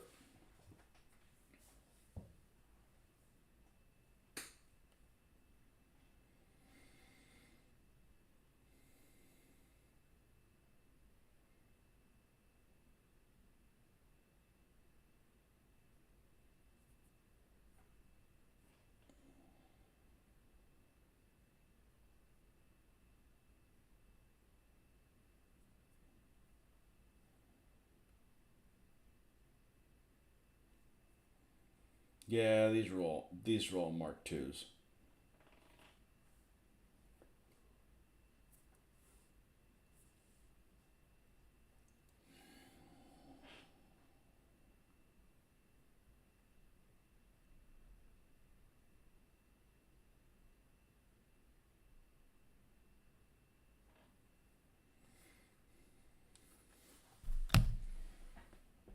These are just Mark IIs. Okay, so according to this, the Mark II is the blue.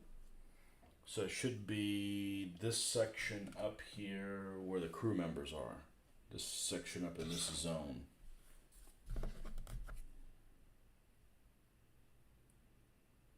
There's the barrel for it.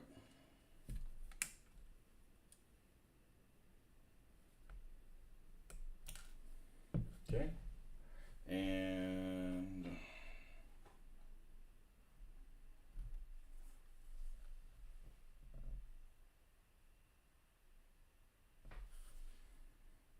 looks like a hatch.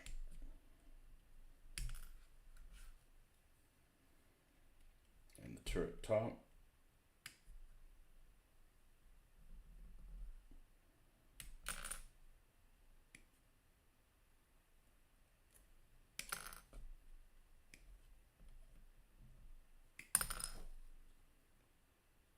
And the front.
The hatch opening on that top of the turret reminds me like a Jack in the Box. You know.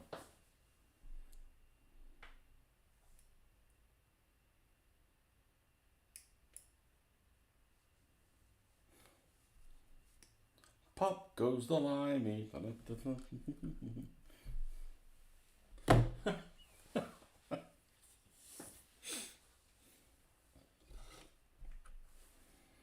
Oh, I see some flash here, reminiscent of honey.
I'm gonna try to use the top of the back side of this blade sharp. We just have to take this extra flash off. We don't want to dig into this plastic, which is already on the soft side, and ding stuff up if we don't need it to.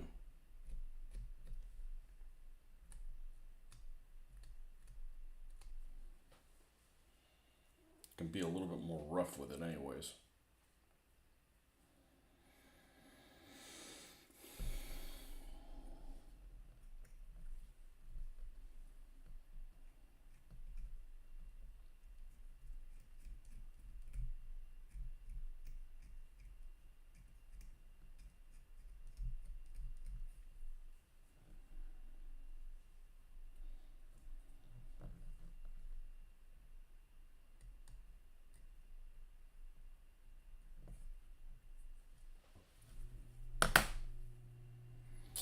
Okay, well, I've got to sign off at this point.